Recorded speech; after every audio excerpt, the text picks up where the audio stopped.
And now, preview time. So let's take a look at what's coming your way.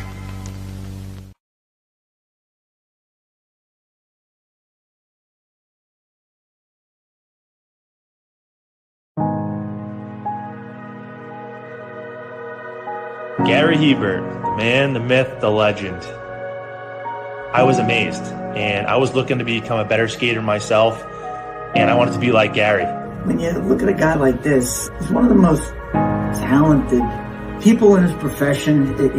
He's been given gifts by God. It can get frustrating at times when you're trying things that, that maybe don't come as quickly to you as other things. And, you never really felt that sense of frustration with Gary. It was always about improvement and positive reinforcement. Was it really the end? Was that head injury really the end? God has called Gary to continue to be a blessing to others and to be a passionate example. My name is Gary Hebert, and this is the World Academy of Hockey, otherwise known as the Inside Edge. I would recommend anybody that have a chance to come to his hockey school. I think it'd be well worth it. It'd be rewarding to all the kids and anyone he coaches, from whether it's an adult, a professional player, to a little kid like a Mike or a Squirt. Gary, from day one, has been instrumental to my hockey career. I started out as a potential Division III player, and Gary brought me single-handedly through high school and into a top Division I prospect. I owe it all to Gary, the biggest legend on and off ice there's ever been. Listen, watch, learn, be confident, and have faith. Those are the answers I was brought to. Yet, I only now am really learning how truly important those 5 things are. Through preparation, through appropriate thoughtfulness and thinking, we can learn to untie the typical knots between our ears that drive us into underachievement and underperformance. And lo and behold, we can learn, I think, to fulfill our God-given potential. Gary has the innate ability to make people not only better players, but better people. The life lessons they learn from Gary are incredible.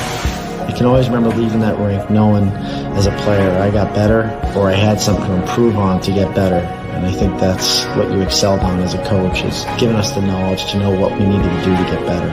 There's coaches who know the game, but can you communicate and create passion in your kids and in your players? And Gary's able to do that. Gary's got great knowledge and the great hands, but more importantly, his ability to connect with people and care for them. His communication skills, to me, really stand out, separate him, and that's why he's one of the best, in the world.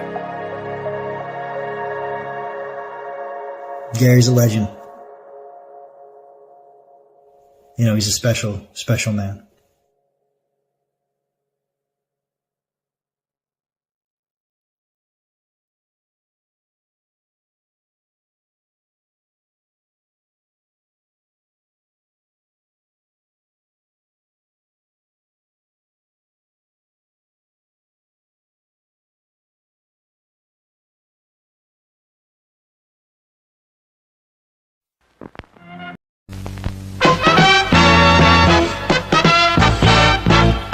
And now, preview time. So let's take a look at what's coming your way.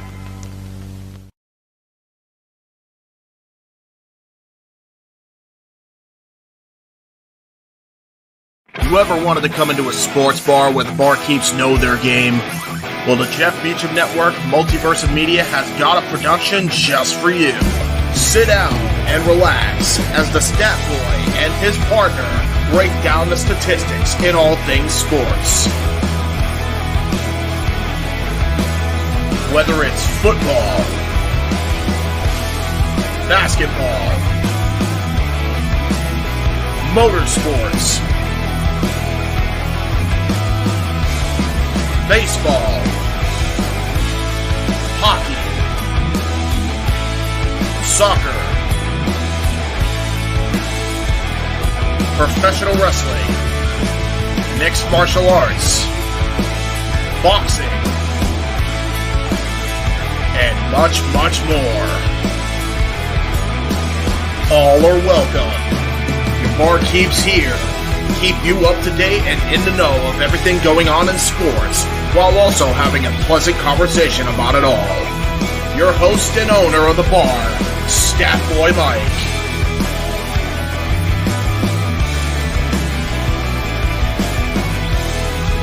His partner in crime, Dory Lou. And a host of other guests coming in. The food's hot, the seats are warm, the drinks are ice cold, and the sports talk is plentiful. Constant E18 Studios presents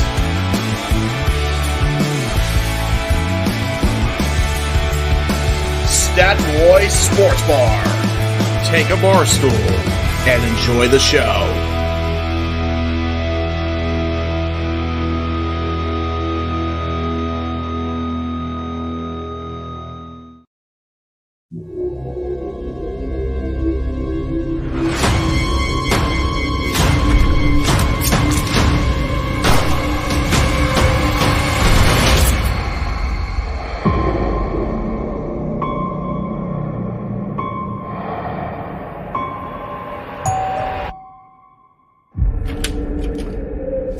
John, thank God. Williams, what the hell are you doing here? Myers. Is he dead?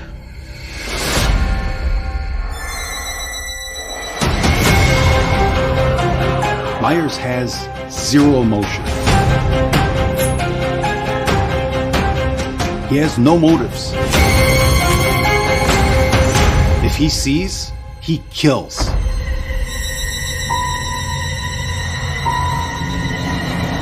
Tell the town to lock their doors. No one in, no one out.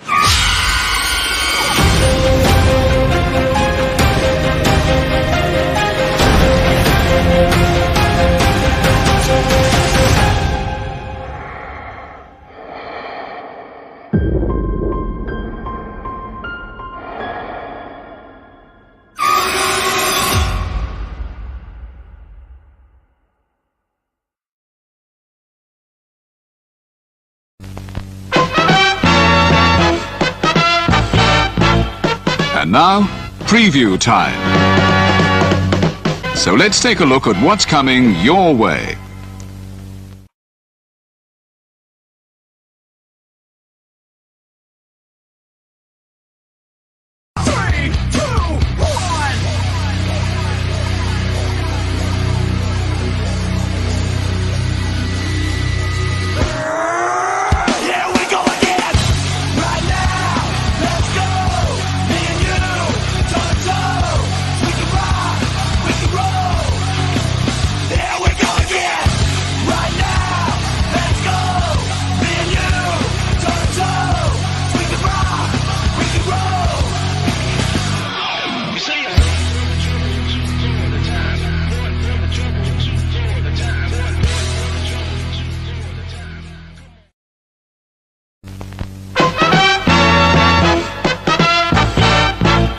And now, preview time. So let's take a look at what's coming your way.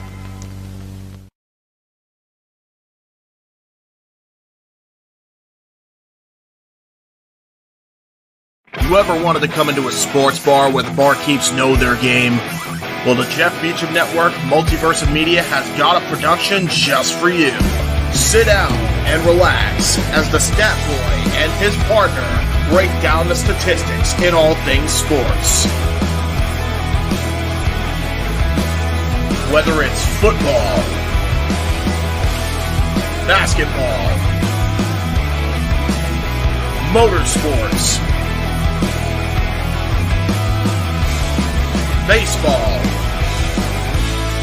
hockey, soccer, professional wrestling, mixed martial arts, boxing,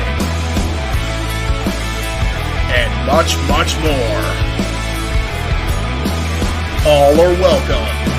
Your barkeeps here keep you up to date and in the know of everything going on in sports, while also having a pleasant conversation about it all. Your host and owner of the bar, Stat Boy Mike.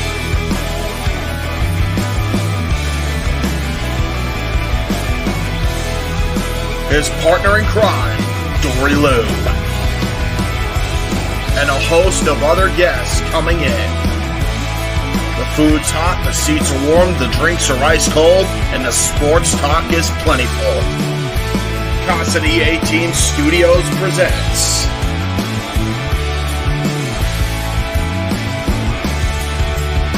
Stat Boy Sports Bar. Take a bar stool and enjoy the show.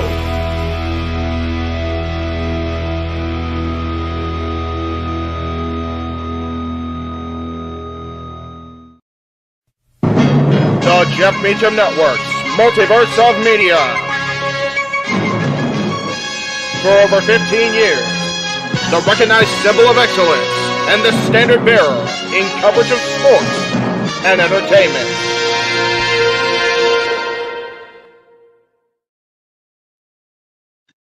Hey. How you doing, brother? Oh, you're on mute. I'm here. I know you're here. I appreciate it. On time, like I was supposed to be. So what happened was we unfortunately got into a political discussion on the Great Cherry Show. Yeah, that goes, we get into politics. So I was like, okay, I was like, oh shit, it's time to go. So my apologies for being tardy. But yes, welcome to our coverage. Now you've seen every commercial we freaking have in the library of AEW Dynamite 250. Something twice. I mean, that's because Stat Boy ran twice. Stat Boy, hey, so Stat Boy, if you're not back Tuesday, it's your ass. Damn right. That's your ass, Mr. Postman. That's it. I ran the Watch Along intro. I ran Stat Boy. I ran The Last Nightmare. I ran the Watch Along trailer, and then I ran Stat Boy again. It's only been 10 minutes. How'd you get that much shit in? The Watch Along until 5 minutes itself. I cut it after the Gary Hebert thing because I didn't want to give the feature presentation when we started. There you go. Yes, but we are here. It's been a day. Thank you all for tuning in. Because since this is going out across the multiverse, thank you to everyone who tuned into the Disney Marathon. You guys are troopers. God bless. Cape Rider was there for most of it. So God bless you guys for watching. Again, if you like that kind of content, we got a ton of that stuff in the Multiverse archives, especially Disney, because we're Disney idiots. So, we cover everything the Disneys. But I did have to cut it 15 minutes short because I was trying to get on the air for Greg. And if you missed the last 5 songs this time, it's in the archives. Just go back and watch the last 10 minutes or whatever. So there you go.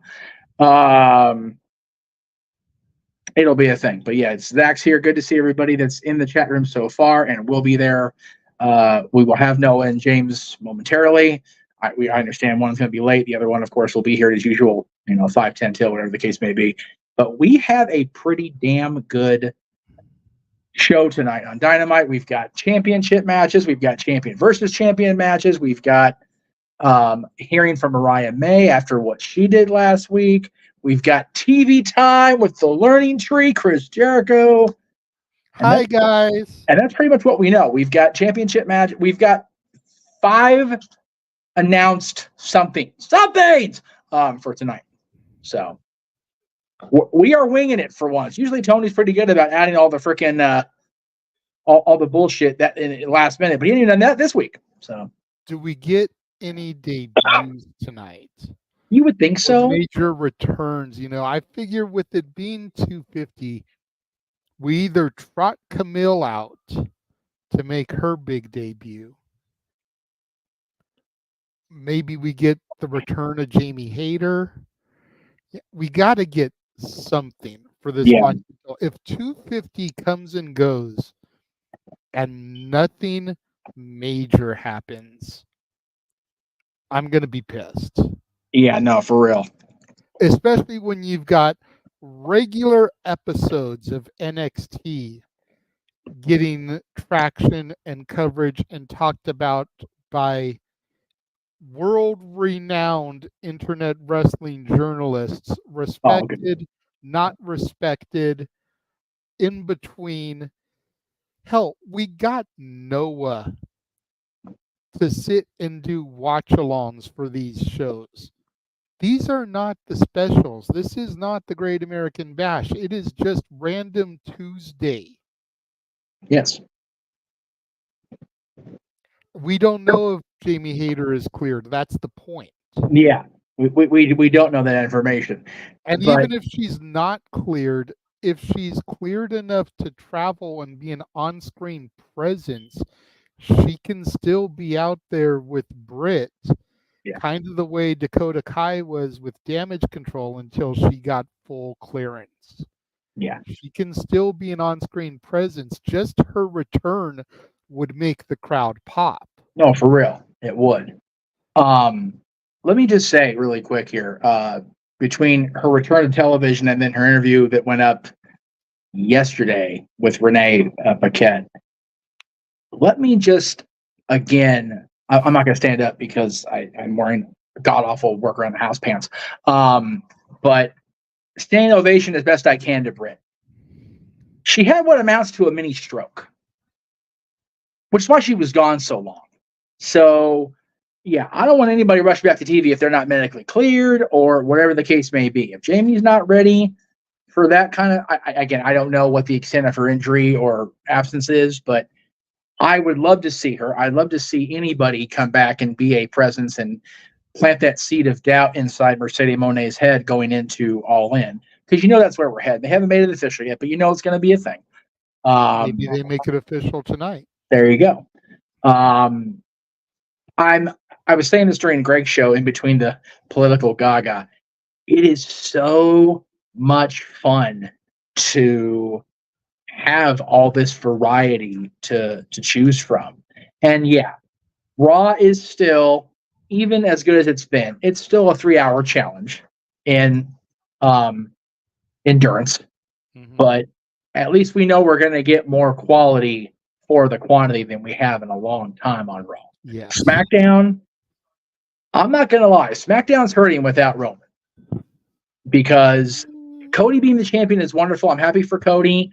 But the bloodline, as dangerous and as strong as they are, I feel like it's just like everybody's waiting. Like, okay, come on.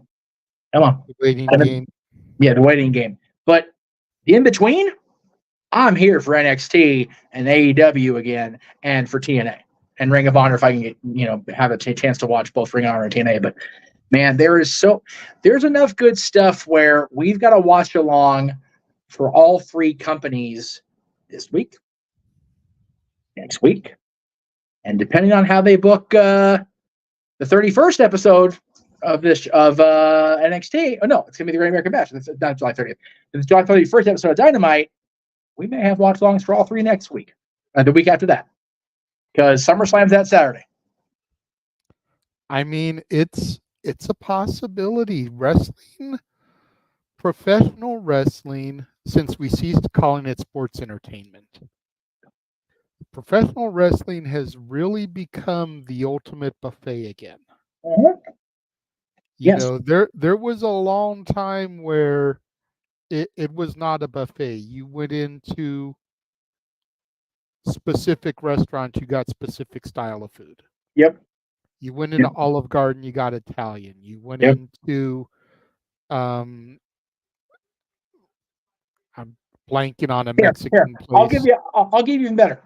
Even going into a buffet, it was like the end of the week. They hadn't got their shipment yet. It's like you got three things to choose from, and they're all crap. Right?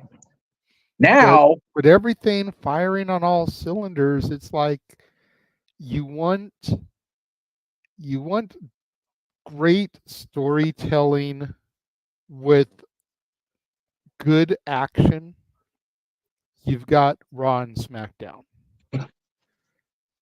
And crazy, insane matches with minimal storytelling. You got AEW. You want the minor leagues. You want the up and coming stars of tomorrow. You've got NXT. You want that little bit hybrid of good storytelling and good in-ring action with, you could kind of call it like the AAA ball, not quite like minor leagues, but guys that have had their shot and kind of fallen from grace, and guys that are just trying to break through that ceiling, you've got TNA Impact. I think you're talking about Ring of Honor. It's like Ring of Honor's like AEW. It's like I don't watch Ring of Honor. That's the one thing I don't get to see. But yeah, everything else, it's Yeah. like you've got it there, because Yep. TNA, you've got your Mustafa Ali's, your Nick Nemeth's, your Hardys, Right. and then you've still got your Josh Alexanders, your Mooses, your Joe Hendrys, guys who are big for their territory, but have never quite crashed through that ceiling to be big in the big boys. You know what I mean? Exactly.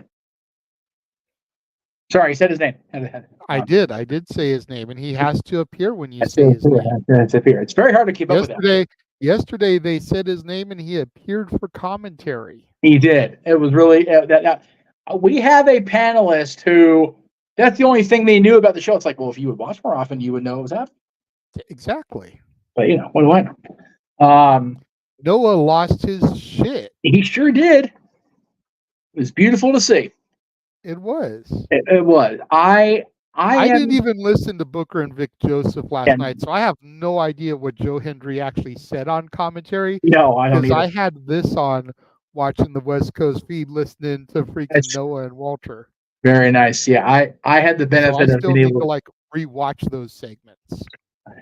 I had the benefit of being able to watch along with them. So, but I still didn't turn on the WWE commentary because I wanted to have my guys. So that's what we did. As far as the questions in the chat, again, we'll address them with the super chat, guys, just because we're hurting. We had to cancel our theme night for the month, so it's. I will say halfway through the month, and we haven't even hit the halfway point to getting paid out for this month. So we need y'all to super chat. Yeah, we're giving you all this extra content this month, especially all today. These regular watch-alongs. Yep. We need y'all to show your love and support and appreciation and super chat us. I will say I'm not expecting a whole lot of change of the status quo as far as champions go, because they're not going to move something this close to All In. No. But well, again, you've got two championship matches that are actually for the championships, respectively. Nyla's not beating Mercedes. That's just not going to happen. All respect to Nyla Rose. The money is Mercedes and Britt Baker. That's where your money is. Monet is, if you will, in money. As far as Ospreay, if I knew for sure that Garcia was going to challenge and be back, which we may find that out tonight, then I would maybe think that MJF had went. However, by that same token, Daniel Garcia coming back would let me believe that it's not going to be a championship match between MJF and Daniel Garcia. It's just a grudge match. Because that's one of those that I don't think it's one of those that doesn't need the championship because Max made it personal with the way he laid Garcia out. But that means then that Ospreay will have to have another program built between July 17th and August 25th, which shouldn't be hard to do in theory. No, it's all over a month. Month and a week. Because we know it's going to be Swerve and Hangman Page, which again, let me be clear for the record up front with everybody. That's part of the reason I'm not on screen a whole lot for commentary, because I have a very difficult time maintaining my composure when I see Hangman Page on screen. And that's just the way it's going to be. And I'm not going to apologize for it anymore, because I will forever believe if he hadn't ran his goddamn mouth off the cuff, off script, then AEW quite possibly may not be in the shithole it's in creatively. Agreed. So if he's brought up open mic night, I'll talk about it. But I'm not going to sit here and actively root for, promote, whatever, that guy, because I don't feel like I should have to. But he's not going to be in the match because it's Bryan versus Swerve at All In. Oh, that's right. He lost last Ryan week. won the Owen. I completely forgot about that. I was so angry that he was even involved in the damn tournament. Unless something transpires in the next 5 weeks where the opportunity gets put on the line. Yeah. Then it's still a possibility. Yeah. But he's out of the equation for right now. That's fair. Before we bring in our play-by-play man, I do want to say something really quick about the EVPs. Because I know that it's not popular that I rag on them with a lot of people because they're polarizing, whatever. I encourage everybody, and I mean everybody out there. I don't usually try to promote something not on brand here a whole lot. But for Chris Van Vliet, I'll promote all freaking day twice on Sunday. Go listen to Cody Rhodes' interview with Van Vliet, the one that just went up. Cody himself has something not necessarily negative, but very telling about Matt and Nick's attitude. If you read their book. Okay. I'm not going to read their book on purpose. I'm not going to give them fucking money.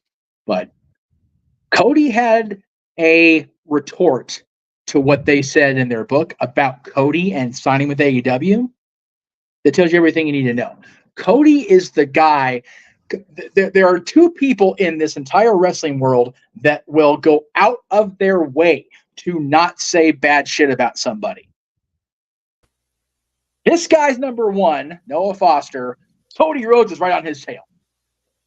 And Cody Rhodes still made sure that the opinion about Matt and Nick and what they said in their book about him was put out there. Yep. So that is why I will not jump off their case. Because if Cody Rhodes can find something bad to say about you, you're just an asshole at that point. It's like Cody refuses to talk shit about anybody, and good on him. He's a good person for it. More people can learn from that example. No, for real. And I love Cody for that because he could so easily take the low road on pretty much everybody he's worked with. And he doesn't because he doesn't have to because he survived the journey and made it home and is the WWE champion now. So, but yeah, it was brought up on Van Vliet's show about. But, you never say anything bad about AEW. It's like, well, I don't have to. However, so he made the point to redirect and go, however, and bring it up. So I encourage everybody to go listen to Chris. Number one, Chris is an awesome guy. I love Chris. But if anybody ever wonders why I refuse to get off the Elite's case, that little snippet of the interview is why. Between Hangman's bullshit with Punk and what Cody reveal about the Bucks. So please get off my ass about not getting out their ass. If you are out there. Anyway, Noah Foster is here. We are just about 5 minutes away from kicking off AEW Dynamite. If you're watching the United States, you're watching on TBS or Hulu on TBS or whatever, however the hell y'all watch your TBS these days. If you're watching outside of the country, I have no idea where you're watching the show. But we appreciate you guys watching us here. It's my understanding that James is going to be late to the party, so we're going to have our WWE team on the call for the moment, which is fine by me because they're a hell of a tag team on commentary. And JJ has the attire for the party. He's got his AEW hat on. My shirt's right here, but I'm still in Disney mode because I haven't had a change yet. How are you today, my friend? How we doing, Noah? Doing well, guys. Hope everyone is doing good on this fine Wednesday as we celebrate this milestone for this weekly standard, between the ups and the downs. More than the worst times and best of times. It's brought itself to the dance now to meet number 250. Looking forward towards what's next in the next 250 with all the incredible moments, the rising, hungry, promising stars of the business. Whether you look at Daniel Garcia, Julia Hart, get well soon, Sky Blue, Chris Statlander. The depth of this roster is so stacked. And I'm looking very forward towards engaging in this episode of Night as we look towards Blood and Guts and AEW All In. And I hope everyone's doing well as we continue our week-long worth coverage of all the wrestling here across 3 different companies. So it's good to see you. As JJ would say, if this stuff wasn't glitching, it's good to be seen. He's currently rebooting at the moment. No worries. Yeah, I am. I even said this. I forget what show we were talking about this on. I have not found Dynamite to be, I have to get home for it. Like it hasn't made me do that here lately. Tonight's show is different. I am actually refraining from going home tonight so I can be sure I'm along for the production side of this ride and to make sure I get to see it without being interrupted by phone calls or whatever along the way by people that don't live with me. So I am committed to this show tonight, by God. But like I told everybody when we started it, we've got 5 somethings announced for tonight, whether it's a match or a segment or whatever. And that's really all we've got. But what we've got is freaking awesome. We're going to hear from Mariah May after what she did to Toni Storm last week at the very end of Dynamite, which is freaking bananas. That's pretty and I said his name not so long ago, and now he appears because James Hebert is here after all. So there you go, brother. I just made it. I was my uncle kept me on the phone for longer than expected. You're good, man. Hey, you're here. You made it. Family does. You're good, bro. And you are here, brother. So we appreciate you. So we're gonna have all 3 of our guys now. We're gonna have the triple threat of commentary awesomeness. I love to see that. But yes, we'll hear from Mariah May tonight. As I said, we're gonna have TV time with the Learning Tree, Chris Jericho tonight, and then we've got 3 matches announced. Of course, the International Championship kicking off the show tonight as MJF and Will Ospreay go to war after what happened with Daniel Garcia and the promo that James tagged me in on Twitter. Max is here to whoop ass tonight. I'm here for it. God damn, Max was on one on that Stairmaster. Fucking hell. Dude, that was one of the best promos I've seen by Max. I mean, he's already one of the greatest promos. So is Will, by the way. Yeah. Oh yeah. I mean, the A1B. Ah! Yeah. Why are they putting this shit on free TV? It pisses me off. That's only calm down, James. Calm down. Breathe. It's okay. What happens sometimes on AEW? They give you pay-per-view worthy television. Again, Dynamite's always a mixed bag, but once in a while, you get a show that's almost worth the price of pay-per-view for free, and I don't complain either way. Something tells me either it's going to be Max and Garcia or it's going to be something screwy happens. And then MJF actually wins the belt 30. I'm expecting at least one screwy fin tonight because the Road to All In is in full throttle now, and we have Blood and Guts next week. It's interesting to bring up Daniel Garcia, considering, again, he was the last victim of MJF, and also the fact that we know the bastard Pac is looking to head back home to Wembley Stadium and has a guaranteed shot now at the AEW International Championship. I think you've already booked your 2 matches, bro, for AEW All In. Just a matter of those are worth the price of admission alone, for real. Not to mention, we already got Swerve Strickland versus Bryan Danielson for the AEW World Championship, and Evil Glenn Mariah May taking on Toni Storm for the AEW Women's World Championship.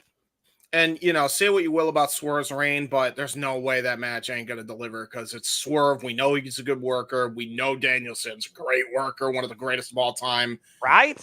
Perfect main event because if he ends up winning, God, what a moment in Wembley. I'm anticipating. I hope they go with it. I could see them not, but I really hope they give him that last hurrah as world champion. I would lose my mind. But anyway. Make sure you guys are synced up because on my end, we're getting to the end of Big Bang Theory. So make sure they're synced up. I am as well. So we all should be synced up. There should be no excuses. So as long as it holds up, I think we're ready to go. So that being said, folks, it's Wednesday, and you know what that means. We have arrived finally at AEW Dynamite 250 here at the Championship of Multiverse. Welcome to the live watch event schedule. 2024 hashtag We Gonna Die. We're in Little Rock, Arkansas tonight from the Simmons Bank Arena, and everyone's favorite scumbag is coming out to the ring to start things off tonight. Welcome to the show. Hello, everybody. Welcome once again to the Multiverse. We have live watch event schedule specials here. I'm the Seminole Foster with James Hebert and the Renegade Wrestling, JJ Williams. And guys, we're kicking things off hot tonight on this milestone episode of Dynamite with the AEW International Championship on the line in opening contest. So are you ready to go tonight? Ready as we're gonna be here. Yeah, I mean they're not wasting any time. I'll tell you that right now. Maxwell Jacob Friedman immediately coming out. They're gonna kick things off with the International Championship. MJF, Will Ospreay, 1A, 1B. This is going to be a show-stealing match. This is the living embodiment of follow this. We haven't even had the match happen yet, by the way. And of course, MJF instigated Will Ospreay into this match after his brutal assault against Daniel Garcia and professing to the world how he feels about the people that left him behind, saying thank you, Joe, after he got taken out last year at World's End. And he's been sulking ever since his return at Double or Nothing. Here comes the All Elite Bruv, the international champion, might as well be the world champion the way he's carried this championship ever since winning it from Roderick Strong back at Double or Nothing. He has been on a roll as international champion, and he has even competed for the world championship in a losing effort as international champion. You want to talk about Edge Christian elevating the TNT title? That's exactly what this man has done for the international title since its inception. JJ, I would argue that Will Ospreay, ever since he arrived in AEW, he's elevated the game, arguing the fact this is where the best wrestle, bruv, considering he only has one defeat in his AEW record. But we know MJF has been a who's who of this business with or without the AEW World Championship. Yeah, absolutely. And I still take issue with the whole we're the best wrestle, but that's just a personal bias thing. This match has got Banner written all over it. This is probably going to go a good half hour, probably 2 commercial breaks if I know Tony Khan booking. I am here for it, though. The All Elite Bruv and the Jeff Meacham Network Multiverse of Media's scumbag. I mean, this is basically the 2 biggest mascots in the Multiverse of Media clashing. This is definitely 1A, 1B. I don't care what company, WWE, TNA, whatever you want to say, there's definitely no better wrestlers in ring or on the mic than Will Ospreay and MJF right now, other than the Universal Champion, Cody Rhodes. And bell rings are underway, and shout out to the American Nightmare, Cody Rhodes, formerly a part of All Elite Wrestling. Of course, our undisputed WWE champion who will defend that title against Soul Skull at SummerSlam, which we'll cover at the Multiverse Media. And again, folks, if you want to dictate the conversation, don't need to dictate. Super chat, simple as that. Greg Cherry, Brand, Jeff Meacham Network, and Casa D18 Studios. And thank you for tuning into our coverage of AEW Dynamite 250. Please like, subscribe, comment, and tell a friend. Good to see you all out there. Kate Rare, DJ Mutt King, Darren G, Matthew Hull out there, and anybody else who is watching. And then MJF immediately controlling the pace, rolling to the outside. And we know MJF loves to dictate the environment, loves to control the atmosphere, and make it as personal as possible with the audience. Of course he is. And I know this is the first match of the card, gentlemen, but I think this match with 2 of the very best in the world in the ring absolutely calls for it. Here we go! And considering it's for a championship, I think I will agree. Referee Bryce Rensburg for this contest. Again, MJF literally in his first match since coming back from Double or Nothing. There's Fargo strut, Rick Rude, hip swivel. that just causes my ire so damn much. I see you smiling at the bottom spot. I'm looking at the monitor, right. JJ. You stop that. Damn right. Damn you. MJF just mixing the influences there. A little touch of Jeff Jarrett, little touch of Ravishing Rick Rude / Val Venus. Ooh. And now Will Ospreay, mocking him. About to say, if someone's going to try and show off here, it's definitely going to be Will Ospreay. That was one of the most feminine hip swivels from any man I've ever seen in my life, by the way. Takes a bow. Bravo from the gentleman of the ring, the All Elite Bruv, Will Ospreay. Calling him a tie up again, the side held up by MJF. And of course, MJF, like I said, being a who's who in this business. Bryan Danielson's 63-minute Ironman match. Kenny Omega to define the longest reigning AEW World Champion. Adam Cole, Switchblade Jay White. Of course, Adam Cole last year at Wembley Stadium in the main event. Headlock takeover, head scissors escape. Both men right now giant for position. Ashton picking up the pace here on the mat game. Wait for the kick. Then he moonsault lands on his feet. MJF blocking the shot, ducks to their knee for the Ospreay off the ropes, looking for the Os cutter. MJF to follow up, ducks to their knee, handspring, overhead kick. MJF drops down, stalemate.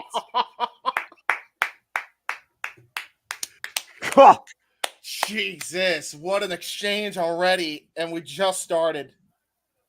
Again, MJF is going to have to be clever. I don't think he can out-wrestle Will Ospreay, but I think MJF can definitely try and outsmart him, especially if he exploits his emotions after that connection Will Ospreay built with the likes of Daniel Garcia that MJF took out prior to this match. That Will Ospreay asked before. Yeah, and he's out for blood, folks. I mean, that's really what it comes down to. MJF is out for blood, and you mentioned the personal effect, Noah. How about this one, JJ? Did you see that promo that Max cut while he was using the stair escalator? Absolutely going the hellacious route of calling out his grandmother and the death of that. Oh, yeah. MJF doesn't care what bone he has to pull or what heartstring he has to tug. He will use everything possible to his advantage. Tope Suicida, or Tope Con Hello, excuse me. Yeah, you're all right. Again, Will Ospreay once again taking to the skies the aerial assassin, former IWGP World Heavyweight and multiple-time Junior Heavyweight Champion. Ooh, nice stun gun there by Will Ospreay into a nice Yakuza kick, back suplex combination. Going First for cover a of the match, level press, no body weight on the cover though, but Ospreay has taken control. Mm-hmm. Will Ospreay right now might be looking to sink the blade at MJF, and MJF aware of it. We know Will Ospreay comes in with the Os Cutter, the hidden blade, and if he chooses to, that Storm Driver. MJF, of course, has the Fujiwara armbar, the Salt of the Earth. Oh! Drop toe hold, sends Ospreay in the second turnbuckle and put in the boots to Ospreay in the corner. Yeah, absolutely legal. Nothing against the rules about that. Just using his ring advantage. There's that arm wringer right into the turnbuckle, and MJF has taken control of this matchup.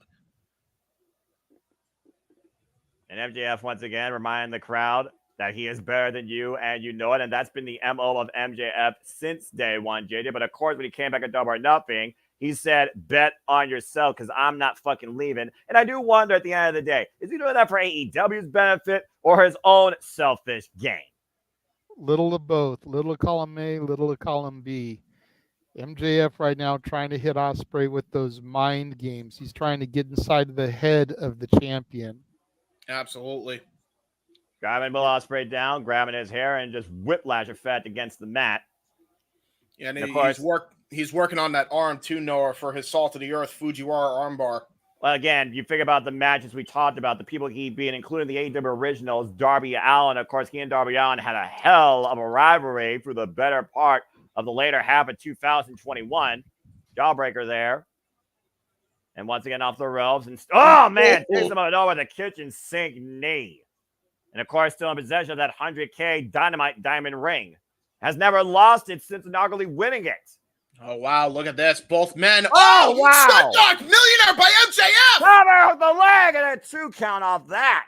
Almost a Brexit breaker. Almost. I remember that used to be the Truth or Consequences suplex jawbreaker.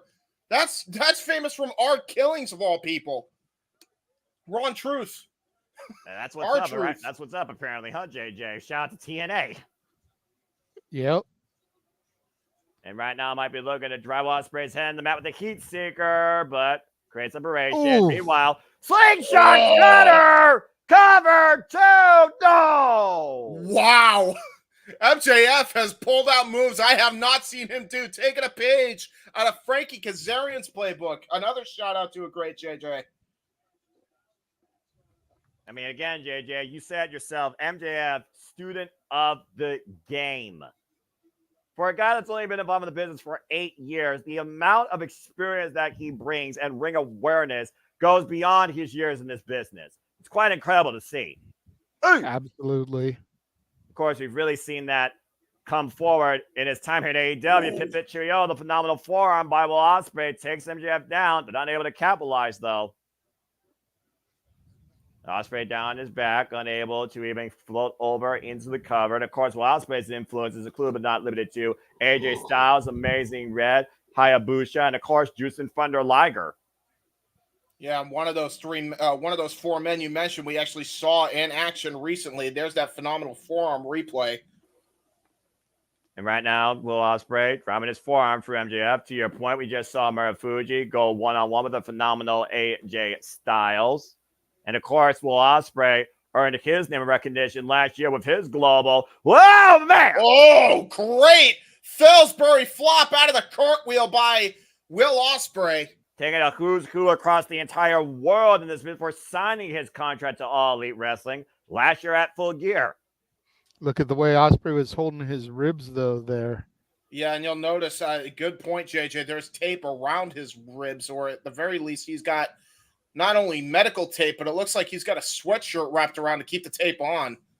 Well, again, Will Ospreay has been continuously in action defending that title. He's defended against the likes of Kyle O'Reilly, Brian Cage, moonsault, follow through moonsault, running, shooting star press, cut MJF, press, a 2 count. MJF tried to scout that, and there was no way. And there's the Sky Twister. Hook of the far leg, and near fall again. Man, that's what makes Will so dangerous, man. He really is the aerial assassin for a reason. Again, Ospreay makes this criminally look easy. Yep. And that's no insult to him. That's just how damn good he is. Looks like he's setting up for the blade. Yeah, hidden blade attempt again. MJF had it scouted. Look at him rolling to the outside. And once again, taking momentum from Ospreay, looking to fall with a plunge to the floor. Yes. And this match, by the way, folks, has a 30-minute time limit. Draw means Will Ospreay will retain the championship. And right now, MJF going out of bounds, trying to recuperate and rethink it. Oh, jeez. Oh, boy. Jeez. You knew with how personal this got that Will Ospreay was going to bring out the plunder.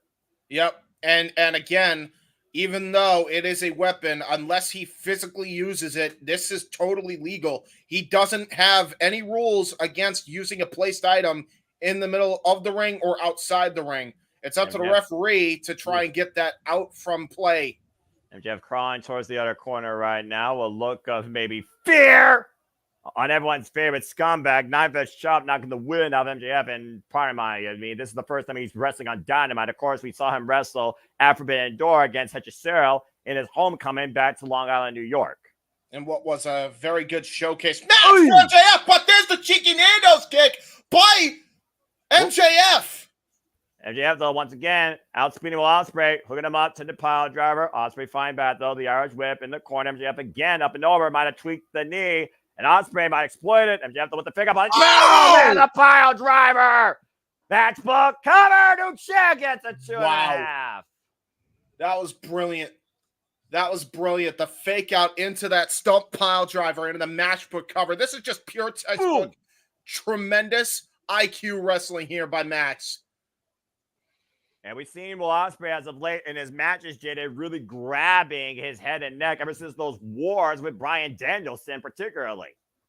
Yeah, I mean, Bryan Danielson is going to do damage to your body that's long-lasting. Yeah, and of course, long-lasting tonight might be the learning tree, as we have TV times to come tonight with the learning tree Chris Jericho, and you wonder if he's going to explain his actions towards Samoa Joe. Also come tonight, Nyla Rose challenges for the TBS Championship Open Challenge, TBS title on the line. Mercedes Moné defends the gold. And Mariah May also speaks tonight regarding her timeless assault on the AEW Women's World Champion. And of course, our main event, champion versus champion, Swerve Strickland, the AEW World Champion, goes one-on-one against the Rainmaker, Kazuchika Okada, the AEW Continental Championship. Both these men will be involved next week, Wednesday, at Blood and Guts. And also right now, trying to create some separation. MJF now looking to exploit the legs. Right to the face, though, creates separation here. And Ospreay, once again, back to the chops, trying to wear out MJF. We know how far MJF's cardio can go. Pop up and over the back body drop. Again, textbook wrestling maneuver by MJF. And that's the story here. Technical prowess versus high flyer. But both men can absolutely go the high flying or technical route at any given point. That's what makes these two men so good in the ring. To James' point, JJ, we look at the key factors here. What could be the key to victory for Will Ospreay to beat a man that has barely been pinned or submitted in AEW history? I mean, outside Samoa Joe, who was the last person to beat MJF? I wouldn't even begin to be able to tell you that, but Ospreay just has to capitalize if and when Max ever makes a mistake. The downfall to Max has always been his arrogance and his cockiness. If Ospreay can exploit that, then he can pick up the victory. And to your point, by the way, JJ, as he has him in this figure 4 leg lock, he was talking trash and slapping Will as you were mentioning all of that. So absolutely, this could be Will Ospreay's changing of the guard here.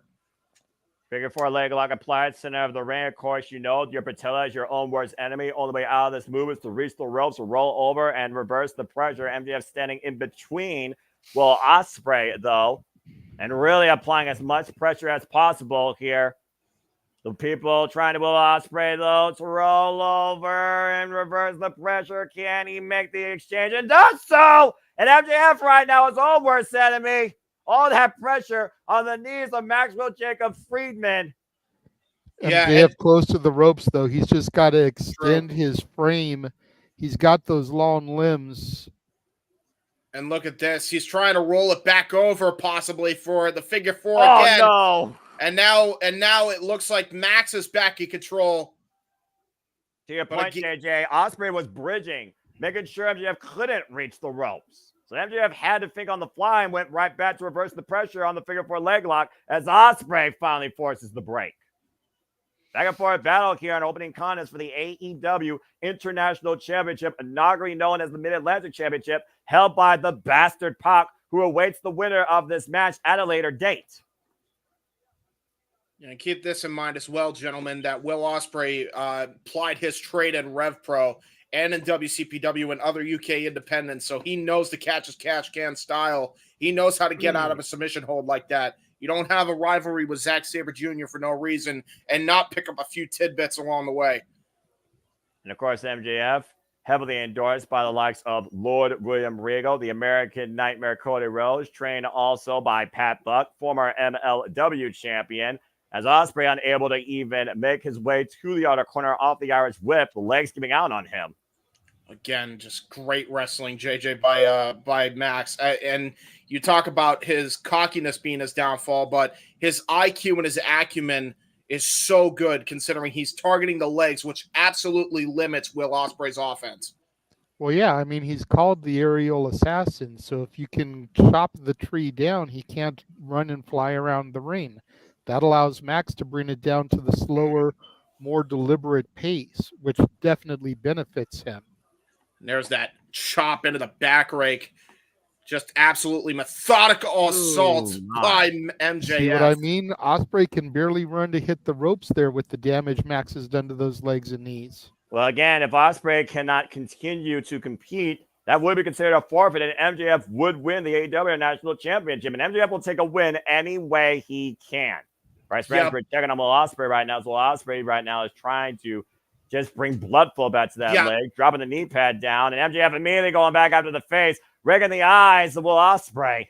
Yeah, and fish hooking the nose. I was just about to say, gentlemen, here's the problem with that. Max will take a win by any means necessary, but this is not the same MJF that we have been privy to. He wants to punish Will Ospreay. He wants to hurt Will Ospreay because the fans, in his mind, turned on him. And now Will Ospreay fighting back with his own knife-edge chops, trying to get feeling back into his legs.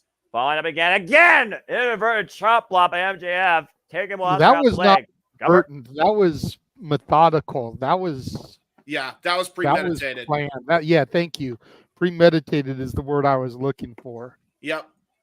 And that was a brilliant chop block, by the way. A very innovative chop block by MJF. He used the end of his forearm and the elbow, pinpointed the elbow for that chop block. Very Triple H-esque with a twist. Well, we saw the way he returned, right? Everyone remember the Cerebral Assassin leather jacket? I do. MJF showing brand new colors. No longer the Burberry scarf, but now just truly all black and gray. Ospreay with the knife-edge chop, though, trying to once again rebuild some sort of momentum in this match. We're going to hoist up MJF and once again bats the eyes, rake of the face. And again, now Will Ospreay having to use his strong style New Japan Dojo training now because he can't really use his legs. But now he finally got feeling back. He must have been able to jam that leg back into place, or he was operating on pure adrenaline. I think it was the latter there, James. I think it was just a burst of adrenaline, an adrenaline rush there. Yeah, well, again, both men collide, middle of the ring, both men down right now, giving Will Ospreay a crucial moment to rethink. And I do wonder how much power he got behind that clothesline. And again, MJF going right back after the leg, knee right up into the hamstring. Yeah, great kitchen sink into the hamstring. That's not something you see every day. Calling a shot, Brainbuster, Stunner! Turnabout's fair play, says Will Ospreay. Now going to try to go for the Oscutter attempt. Can he get the leverage? Got it! Got all of it! But look at MJF's positioning. He's right there by the rope. Even if Ospreay can get a cover here, MJF going to be able to get the rope break. And MJF rolling out. And prevent the cover completely. Again, tremendous ring IQ for somebody so young in the game. And, you know, we say that about MJF, but technically he's young to us. But for real, like, he's got such a great IQ acumen when it comes to in-ring psychology. He knows where he is at all times. Well, Ospreay, though, bringing MJF to the apron. A lot of damage could be done here. No. Going to try to go for the Oscutter on the apron. Off the ring post. This could be disastrous, though. And oh, no! Oh, no. Oh, no. He badly injured his shoulder. Oh, that's not good. And we're going to have to keep watching this action, folks. Fuck television, but this is our first Whistle Quiet picture-in-picture. Of course, that's the compromised arm that Swerve Strickland popped out of its socket. Yeah, and again, you see, look at the way that MJF is just going after that arm, gonna shove it into the steel steps. MJF now in full control, and he has a target, a pinpoint target for his Fujiwara armbar. Now, to your point, JJ, he took out the speed, he took out the launch of the aerial assassin, and to James' point, now he's exploiting his final game plan, clearly the submission. Very rarely has Will Ospreay ever tapped out in his career. Looking at him, Will Ospreay. First time for everything. Well, I mean, again, Kazuchika Okada tapped out to Bryan Danielson. Hasn't been seen since he tapped out to Shinsuke Nakamura back in 2015. And I think that was during the G1 at that time, but I'm not fully sure. I'm sure Sandy could confirm that for me. Shout out to my friend Sandy. And shout out to the FTW crew. Of course, been together through AEW's history since day zero. Of course, AEW folks, tonight, AEW Dynamite celebrates episode 250. As we look towards what the future brings in this dynasty. And of course, to come tonight, we'll hear from Mariah May and see Swerve Strickland go one-on-one with Kazuchika Okada and have TV time with the Learning Tree, Chris Jericho, and more to come. And right now, MJF again going right back after that left arm right now, just stomping on it. Oy! Yeah, just pure textbook wrestling here. And that's the thing. MJF so far, even though he's been caught with a few moves, IQ-wise, he's wrestled the perfect match so far. Attacked the legs. Now he found an opening to attack the arm to set up for his salt-to-the-earth armbar. Well, again, we talked about before, MJF has all the tools to be literally a top player in this business for generations to come. There's a reason why he was AEW World Champion for over a year. And then he still believes there is so much to prove. There's a reason why he says and lives by, bet on yourself. You don't have to like the man's actions, but you have to respect what he brings to the business. Literally a cerebral assassin of his own sort and class, JJ. Absolutely. And you could kind of see there before MJF went to the arm again, walking around the ring, displaying that arrogance and cockiness. Goes back to what I was talking about. Ospreay needs to be able to capitalize on those things. Could Max be letting the fans get into his head a little bit? You can see him jaw-jacking back at the crowd. Yep. As we're back here on AEW Dynamite 250, opening contest for the International Championship, Will Ospreay versus MJF.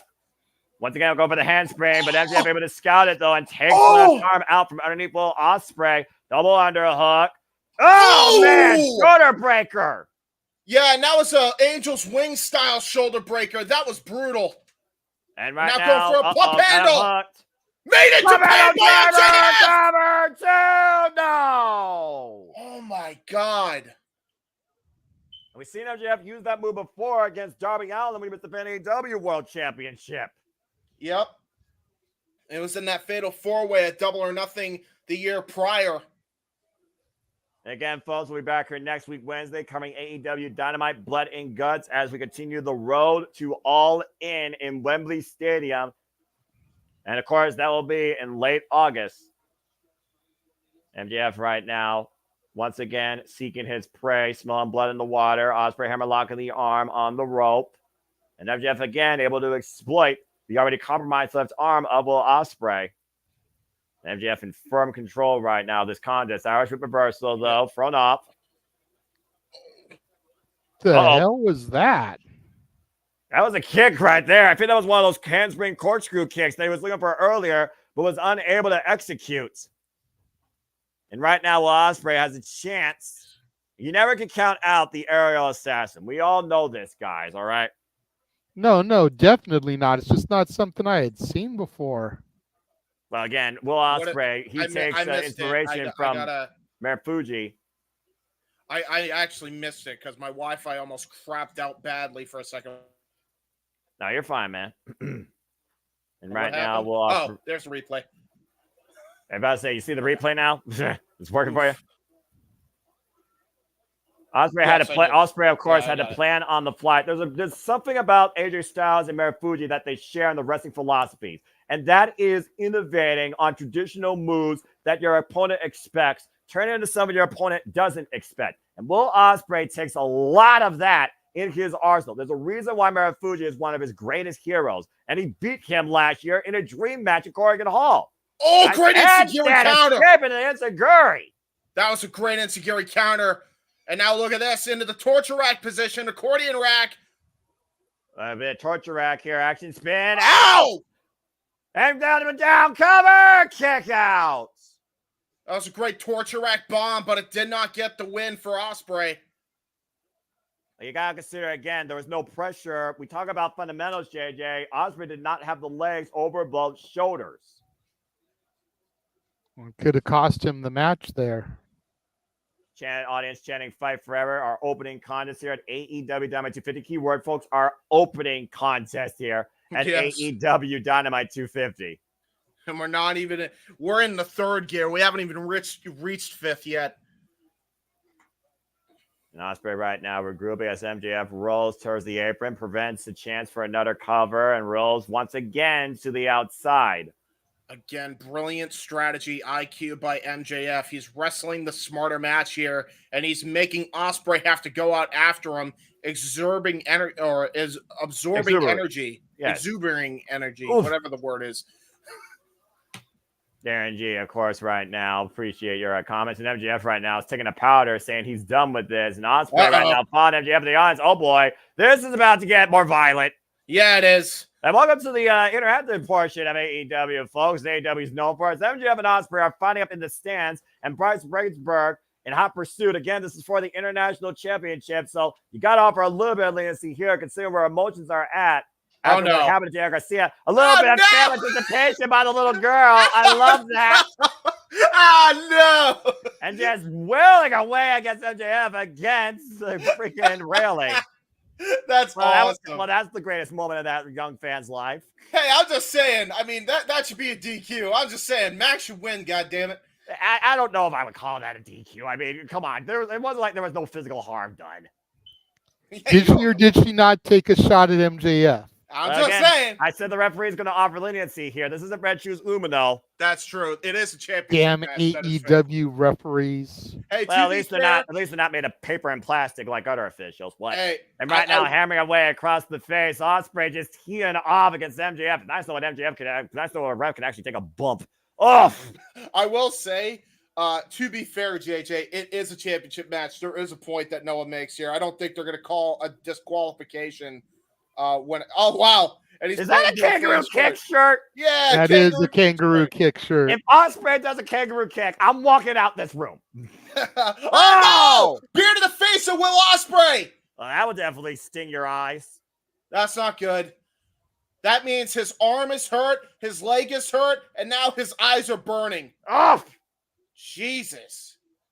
Again, instinct by Will Ospreay driving MJF face first into that trash can. Right now, oh no! Like, oh no! Oh no! What the trash? Oh, what the world? Oh my God, that's horrible! Oh no! Jeez. Oh, no. Well, this is definitely taking a fight to a different level. That's the first I've ever seen a trash can used like that. Just Smell the garbage. Smell the garbage, Max. Absolutely smell the garbage. Well, I mean, let's make no secret about it, gents. How many times has Will Ospreay called MJF a piece of trash? Mm-hmm. And what the was Will Ospreay thinking here? And again, thank everybody that's watching across all outlets. Hope you're enjoying the coverage reactions here as we cover all things wrestling here. Remind you and encourage you to just do live and enjoy professional wrestling too.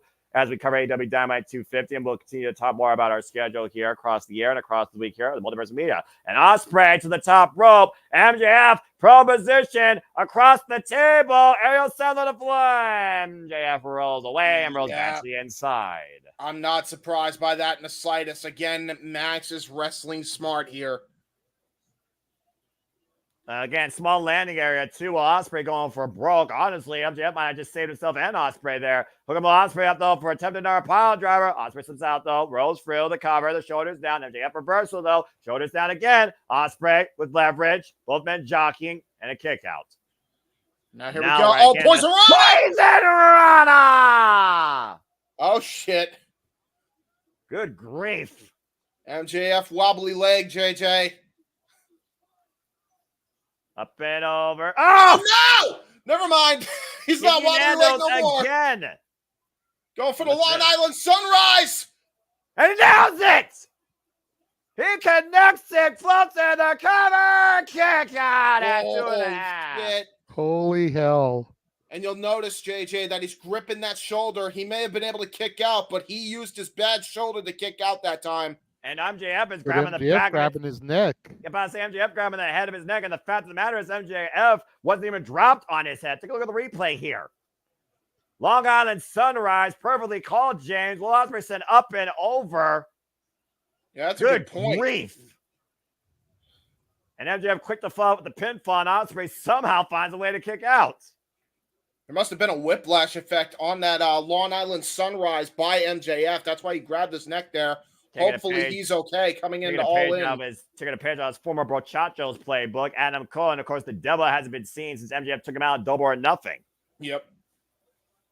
And then what is MJF looking for here? Taking a page out of Ospreay. I sense disaster. Yeah, I was about to say, this is not like MJF to go for a high-risk maneuver here, but it might be something Max has to do. MJF trying to prove here. Ooh. Off. Turnabout's fair play this time. Well, I mean, was it instinct or was it just sheer awareness? Or just, Yes. you know, Yes, divine intervention. I was about to say what JJ said earlier, a little bit of column A, a little bit of column B. Yeah, AKA, yes. And now MJF taking a bite out of Ospreay's arm. Okay. Damn. Again, we talked about the savage nature, the lengths that MJF is willing to go to prove a point and win, and to prove to everybody again that he is better than you, and you know it. And now he's doing the Danny Garcia fist in the air taunt, absolutely just mocking him at home. And of course, we know Danny Garcia, JJ. Again, Danny Maddox says he can't even feel the entire right side of his body. But when Danny Garcia comes back, he won't be getting Dancing Garcia. He'll be getting Red Death. And MJF does not seem to be sweating that at all. Interesting dichotomy here. And right now, once again, going back to the nose, giving Ospreay a seat. What the hell is MJF looking for here? What? Going back inside, breaking the count again. We got a 10 count here on the outside, folks, for international championship matches. Keep that in mind. No. Oh no! I know what he's going for. Haluva kick attempt. Haluva kick attempt. Oh my God! He got all of it. Jesus! That heel of the boot right underneath the jaw of Will Ospreay, and MJF basking in his own sinister work. The crowd he really booing draws him. from the ire of the fans. It's almost like we're lending him that negative energy. Now drinking water, tossing it into the fans. I'm sure someone's going to sell that water bottle on eBay. Just saying.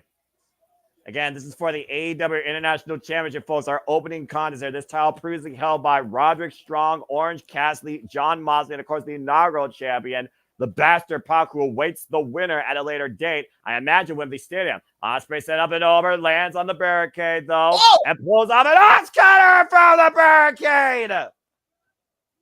But immediately Ospreay unable to capitalize, grabbing that left shoulder again.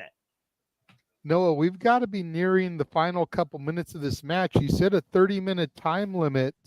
Is it 30 or is it 60 now that I consider it? Yeah, that's a good point. They might have point. picked 60 because I'm used to opening matches being 30-minute time limits, but I think that only applies to non-championship affairs. Yeah, that's a very good point. It is a world championship of some caliber. But wait a minute, crossroads attempt, but got reversed. It's called a double cross, James. And Ospreay was out crossroads. Nails it. Ospreay with the crossroads hooked on their leg kick out. Wow. Okay. Well, shout out to the undisputed champion in WWE. And a man, again, that MJF did beat on pay-per-view. Oh, wow. Thumb to the eye, though, by Nash. No. Stomp to the arm. Yeah, again, that is straight out of MJF's playbook. Now hammerlock in the arm and hooking up. Uh-oh. Oh, Ospreay. shit. Rampage DDT! And that might be it. Hook of the leg. Kick out. Holy shit. That is a devastating move. All the impact again and added pressure to the compromised arm in the hammerlock position. And look at MJF beside himself. He has done everything possible to try to put Ospreay away, and he's not able to get the job done yet. Well, he hasn't gone for the salt of the earth yet. That's so he true. hasn't tried everything. And to your point, James and JJ, Ospreay has not hit the hidden blade or the Stormbreaker yet. Heat seeker again denied, and MJF might have tweaked the knee or lured Ospreay at plus security. Springboard. Oh, no! Oh, no. That's he a landed bad right on landing. the Ospreys. What the hell? Wow, God, what a clothesline! Cover at the lariat kick out again. That was a great setup for that move, by the way. That springboard lariat though turned Ospreay inside out. Man, just when you think Will Ospreay, or when MJF has showed you everything in his arsenal, he pulls off moves like the Angel Wing shoulder breaker, the Rampage DDT, that set up into the clothesline from the top rope. Again, what else do you do at this point? Oh, no. Oh no, don't say that, Noah, because look what he's going for. Pile driver attempt on the apron here. Hooking ball, Ospreay in position. Oh, dear. And Ospreay reversing. MJF hook. Oh, and again, clipping the head of Ospreay with his legs. Forcing separation. That's what we call, gentlemen, thunder thighs. Uh-oh. Whoop. Up and over again. Looking for the German suplex. Both men right now just literally preserving their lives. Coming a thrust kick. Great thrust kick by... Is the table on that side? No, it's on the other side. Oh, no. No way. No way. Not the Styles Clash. Way. Styles Clash on the apron. Oh, my God. That was right on MJF's nose. Ahead of the 20th anniversary of TNA Slammiversary this weekend, Ospreay with the Styles Clash. Yeah, again, his greatest inspiration, professional wrestling. Phenomenal move. Devastating impact. Rose in the cover. Sarah the ring kick out. Wow. By MJF. But not a lot behind it. It very well might be an hour-long match, gentlemen. That might be exactly what this is, because they've been going at it for a very long time. Well, it certainly wouldn't be a first in Dynamite history. Him and Adam Page and Bryan Danielson had a classic that went the 60-minute time limit. This is a brutal match so far. I think we're about to kick into the fifth gear here. Both men operating on fumes, but adrenaline kicks in these type of scenarios. Ospreay hoisting up MJF, attempted powerbomb here. Got all of it planted. Great cane bomb by Ospreay with one arm. Into the cover. Oh, and MJF kicks out again. Woof. And again, Ospreay putting his shoulder towards his body, thus leaving pressure off the cover. To the point you all said earlier, Ospreay's shoulder has not been the same since that shoulder breaker. Yep. And all the further damage done. Campbell Ospreay put down the devil. Is he on another level? Stay tuned. TV sucks. First of all, quality picture in picture. I said 30 minutes and 2 commercial breaks. It's been over 30 minutes, but this is the second commercial break. So I think it's safe to say with how far and capable these two athletes are willing to go, we have a 60-minute time limit classic draw in our hands and a rematch waiting to happen. Doc Samson right now checking on Will Ospreay, who again has been clutching that left arm and shoulder this entire match ever since the attempted Fujiwara armbar saw the earth, and of course the double stump to it probably didn't help matters either. And that hammerlock package DDT, everything MJF has thrown against Ospreay has been a focus attack primarily on that left arm and shoulder. And of course, to come tonight, Mariah May speaks. Sports Stream versus Kazuchika Okada, Champion Champion Mercedes Moné defends the TBS Championship against Nyla Rose. And we'll get TV time with Chris Jericho. He's trying it again. He's trying to put it back into place, possibly with Doc Sampson's help. That's the goal here. I don't know. So while we have this little commercial picture-in-picture break and looks like they're tending to Ospreay. Yeah. The reason I've been so silent during this match is twofold. Please. Number one, I've just been taking it in because these two are fucking phenomenal. Yes. Number two is because the opening moments of the contest where they did all those great moves and counters and stalemate, I really wanted to just rip into some shit, but I decided better judgment bite my tongue because we're trying to keep positive for 250. But yes. I was really biting my tongue about should I or should I not say some shit.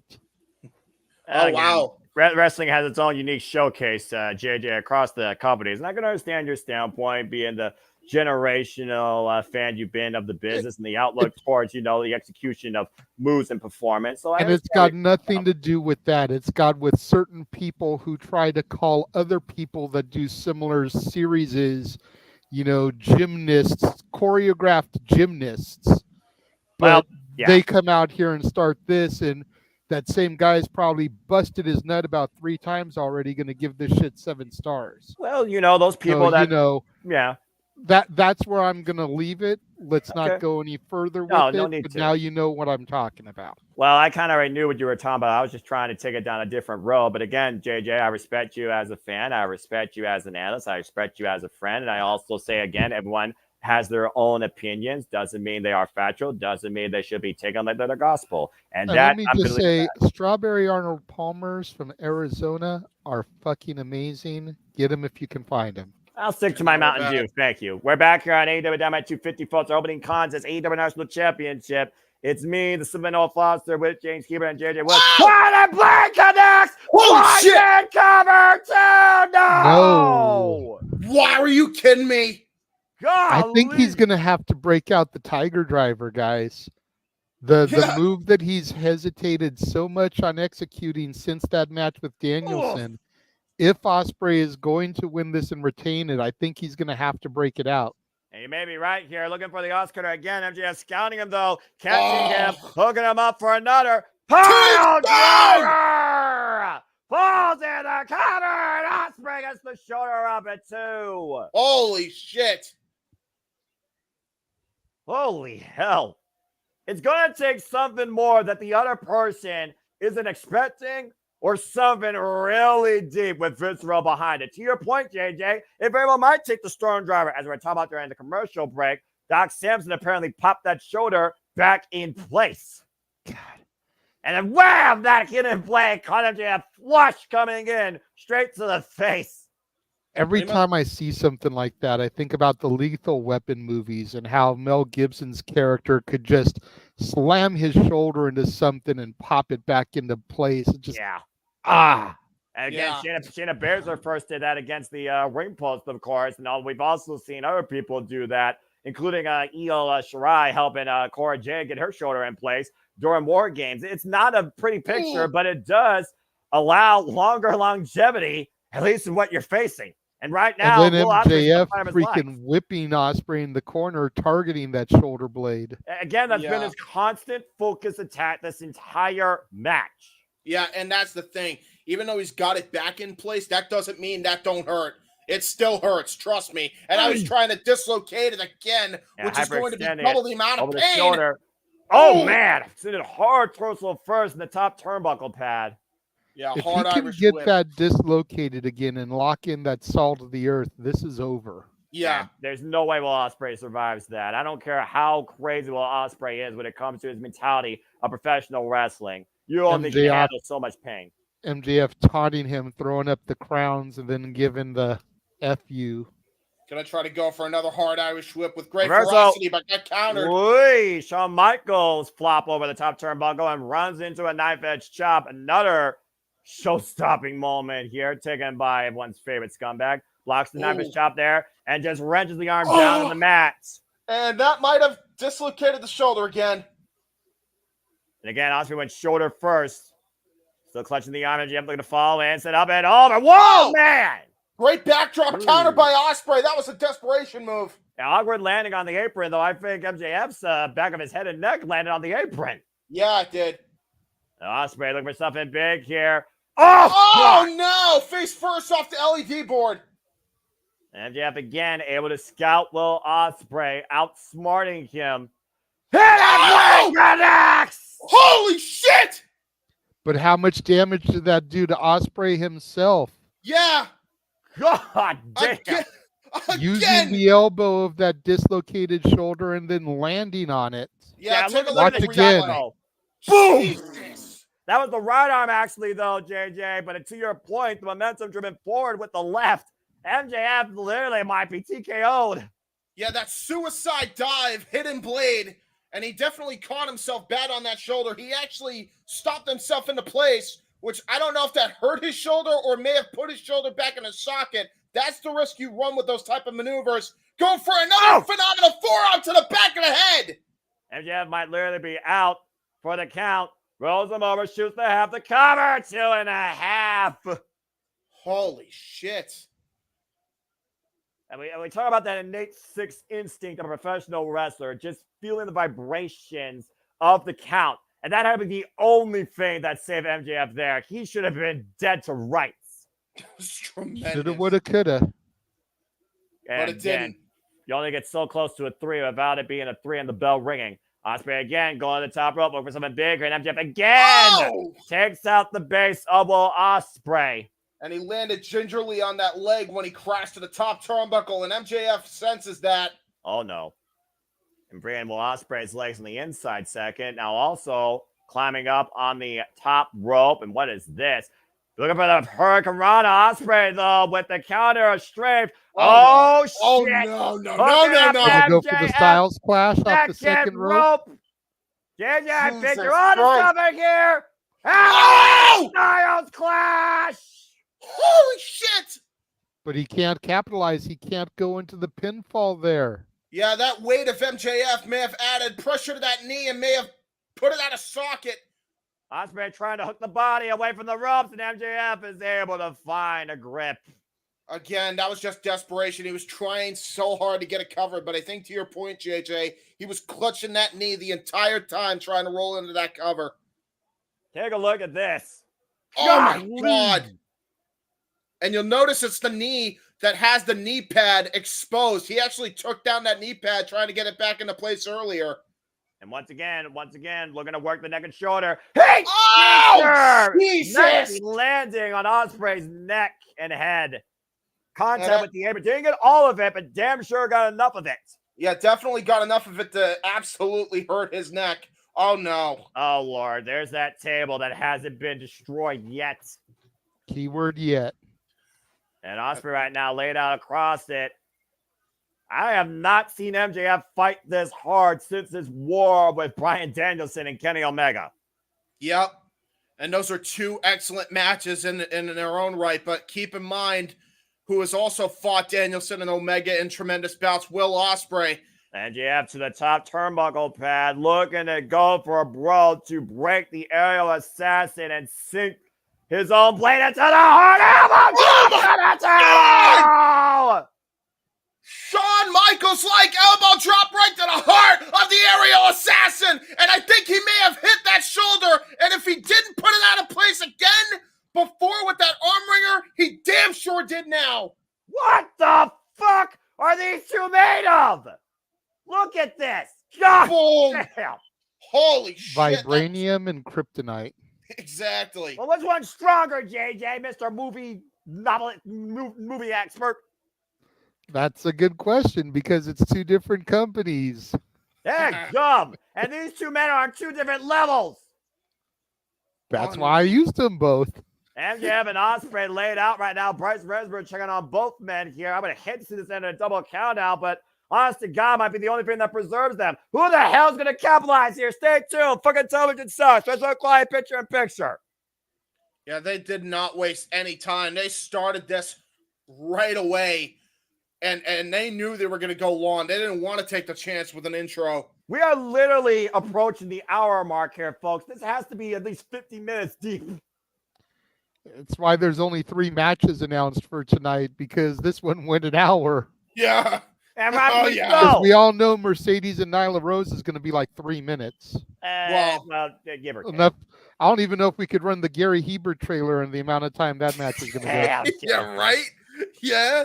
I will say this as Bryce starts his count here. I do want to give a note to shout out to Dabrika D&D. If you're not followed her close-up interview with Renee Burkett, highly encourage you to. She talks about the things that she faced and how she feels right now, what she believes that AEW has been, how proud she is being a foundation of this company, and what she thinks about Mercedes Moné. And she is not the same DMD who you previously saw before she was away. So if you're a fan of Dabrika DMD and the original foundation of AEW, order yourself, go check out that close-up with Renee Burkett.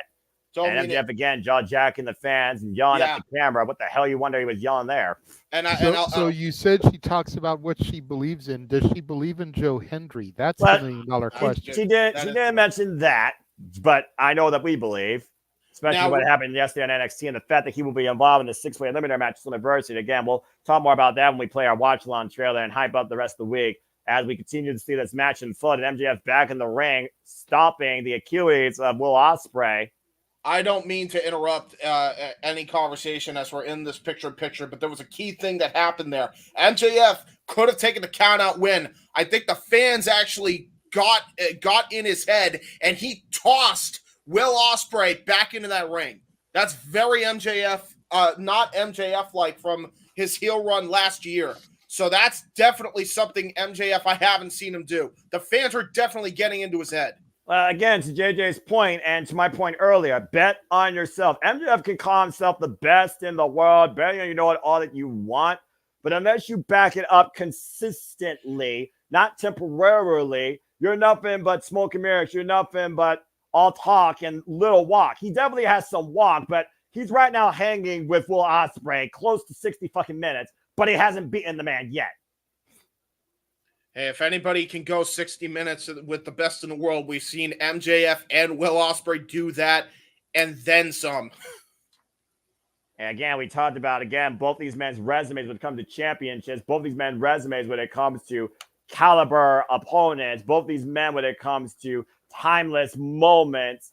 But it's one of those things here where I really don't know what your stat this is. We are back here, folks, and it's MJF again, applying the abdominal stretch and using the rope for leverage. Once again, working that left shoulder. Bryce Resberg, though, watching to see if MJF will employ those dirty tactics, focusing to see if Ospreay will verbally tap out here. Against for the AEW National Championship, we are approaching the 1 hour time limit here. Ospreay the champion, MJF the challenger. And I think Bryce just caught the devil red-handed. Well, he didn't catch him, but he moving, so he's asking the crowd if he did something.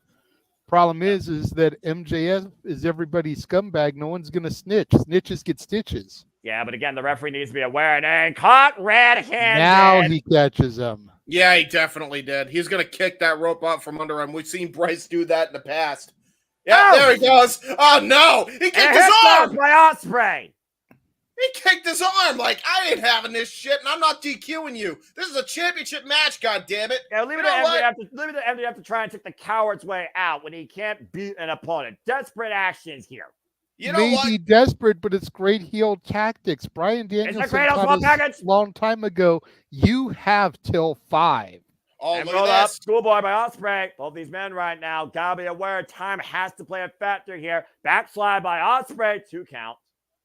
Oh, Jesus. Headlock takeover, cover by MJF. Head scissor takeover by Ospreay. MJF with the escape. Jackknife float over, cover 2. Ospreay bridges up, though. Wow. Again, going back to the backslide here. Bullman driver position. We talked about how much body rotation matters. Irishman again off the extended arm. Doesn't leave the clothesline. And MJF. Oh, God! Jesus. Backbreaker powerbomb with the knee for a 2 count. Holy hell! What a power bomb! That was out of nowhere by MJF. Yeah, again, MJF putting his own body at risk here. He uses that on desperate measures and further compromises himself. Both these men are leaving nothing a chance here in this first time ever singles encounter. Come on, we need a winner here. I don't want to see this end a draw. I don't either. This is too damn good. Let me ask you this, gentlemen. If this ends in a draw, what do you do for the rematch? It's one of those things where I almost wonder, does either man want a rematch? Has MJF already proven his point hanging with Will Ospreay after coming back from injury for damn near 60 minutes? Again, what's more important here, the statement or the championship? And look at this, MJF again getting cocky, and the timer is ticking down. No. Yes, do it. Shit. No, I do swear it. to God. I swear We said on everything earlier, sure in my Noah, heart. it may take something unexpected. You gotta be fucking kidding me. Got countered! Caught. Slingshot. What the hell? Uh-oh. Oh, no. Got caught.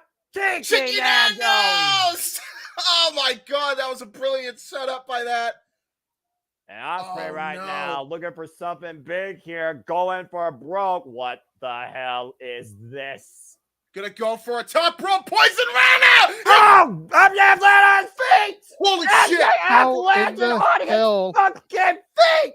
How in the hell did MJF land on his feet?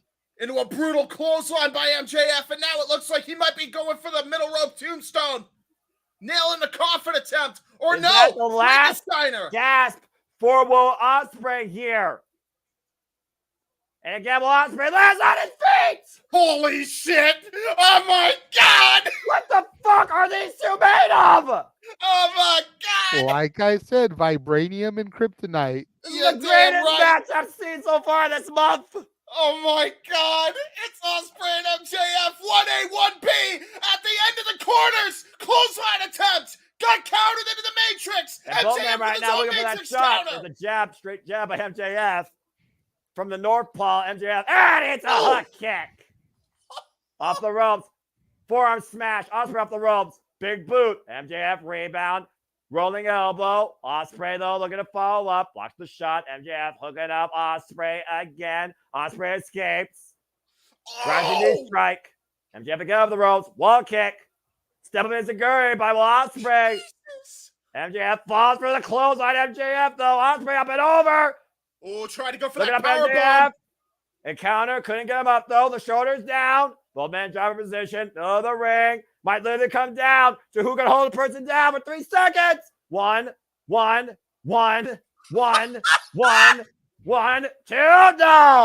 Holy shit. Dustin needs to close on up the second. Oh, God. Get the back of the head. Counter to the arch cutter. Stop that Ospreay again. And a poison on a follow-up. What the hell? This match is insane. Gonna go for the Stormbreaker. Got countered. Forearm shot to the back of the head. Neck. And MJF off the ropes again. What? Fly cover. 2.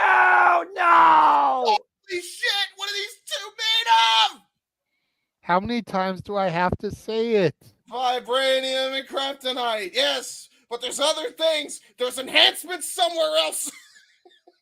This is truly what AEW has been all about since its inception. The greatest wrestling when they can to the fucking time limit, practically. I'm just going to say this right away. I think one of them has the Infinity Gauntlet. The other one has the Chaos Emeralds. I don't know which one's going to win. That's another fair metaphor, James and JJ, and I approve both and understand both. Oh, Lord. Hi, getting Jeff. So crazy, Jeff popped in. And hi, Jeff. The match is still going on, so if you're going to say something, you better do it quick while these two are about to get back to their feet. I'm going to do it real quick. I'm just going to say, for everybody that says AEW matches are all about match only without story, this one's calling bullshit. This is a great mix of both right here. Yeah, Accurate. This is so good. This is the best match so far all year, and we're not even at the end yet. How many times you said about AEW particularly, James? More often on pay-per-view. Yeah, it's true. And this isn't even pay-per-view. This is for free. And right now, might have just made a critical error. MJF got him hooked up from the second rope. Shades of what he did to Darren Garcia. Ospreay fighting back, though. Will Ospreay took the page and MJF's playbook. Ice Cutter for the top. Cover him, damn it. Hit it, Blade! Hit it, Blade! No way! Falls in the cover! No! What? What? He kicked out! How? I shouldn't even be surprised anymore. MJF's not human. Will Ospreay's not fucking human. Neither of these men are normal humans. Neither of these men want to take a loss. Go for the explosion, right now Blade! might be man just collapses. Oh I don't know my if he got God! eyes in the back of his head or divine intervention caught him at the last possible second. Ladies and gentlemen, there's 2 minutes left of this match, I believe. Yeah, I think Justin Roberts just announced it over the PA. We are at 58 minutes, folks. I kid you not. 58 minutes. Oh my God. You are looking at two of the greatest Iron Man in this generation of the business. You gotta be kidding me. And a spit by MJF. If he's going to go down, he's going to go down to fight. Oh my God. Oh shit. He just woken him up. Headbutt. He's going to go for it. Storm driver attempt. I see it in his eyes. The killer instinct is back. This is what Don Callis wanted. You called it, James. You fucking called it. He's going for it. Is he going to do it? Do it, Ospreay. He's hesitating. He's hesitating. That's not good. Do it, He's going to do it. Fucking do it. Hit it. He's got it. Hit him. Can he do it? He's having PTSD. He put him back down. Well, again, you talk about how much you care about Bryan Danielson and the damage done to him, and Ospreay just can't find himself the will to even do it against somebody he absolutely can't stand. Oh, no! Oh, no! Referee down!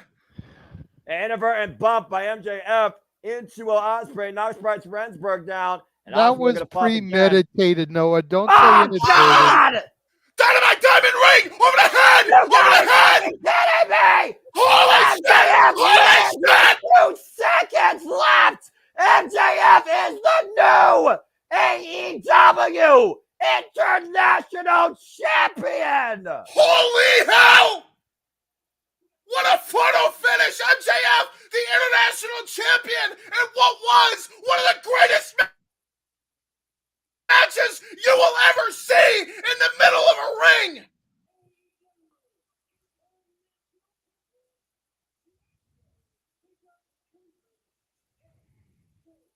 Holy I don't fucking believe it! 59 minutes, 58 seconds, 100K Dynamite ring finally comes into play. MJF knocks Will Ospreay the fuck out and becomes the new AEW International Champion. I don't give a fuck. I'll be that mark. 5 stars, 6 stars, 7 stars, 8 stars, 9 stars. Give it all the fucking stars. It deserves it. These two are 1A, 1B. I said that for a reason. That was living proof. That was incredible. And again, JJ, Ospreay refused to pull the trigger. He refused to give that final shot. It was that pinnacle moment that cost Will Ospreay everything. The All Elite Bruv has been defeated by the devil of AEW, Maxwell Jacob Friedman.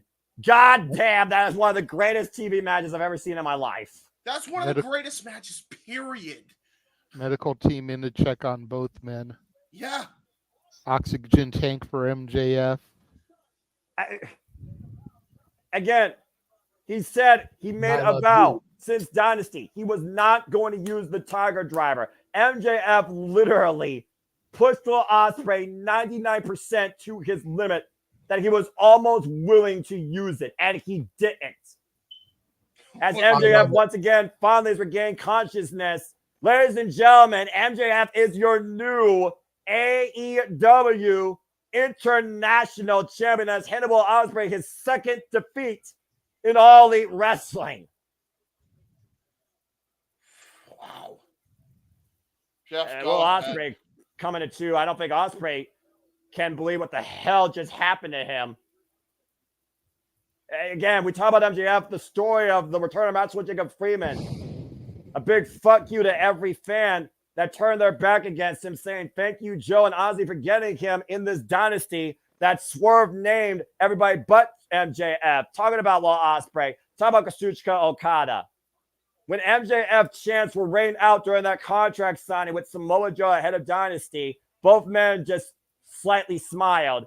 MJF just proved everybody once again why he is the goddamn best. MJF, the new AEW National Champion. Holy fucking shit. Wow, that was incredible. God damn, that was a good match. That was so damn. Holy shit. That was incredible. Like, It really was. It had no damn business being that good on television, but fuck me, was it ever. That was professional wrestling fucking greatness! Damn it! Yeah. Yes. Yeah. And that was the opener. I was going to say, we still got an hour to go here, guys. We still have Swerve and Okada champion versus. Oh my god! I forgot Okada was fighting. Bitch. Oh my god! Holy fucking shit! What am I?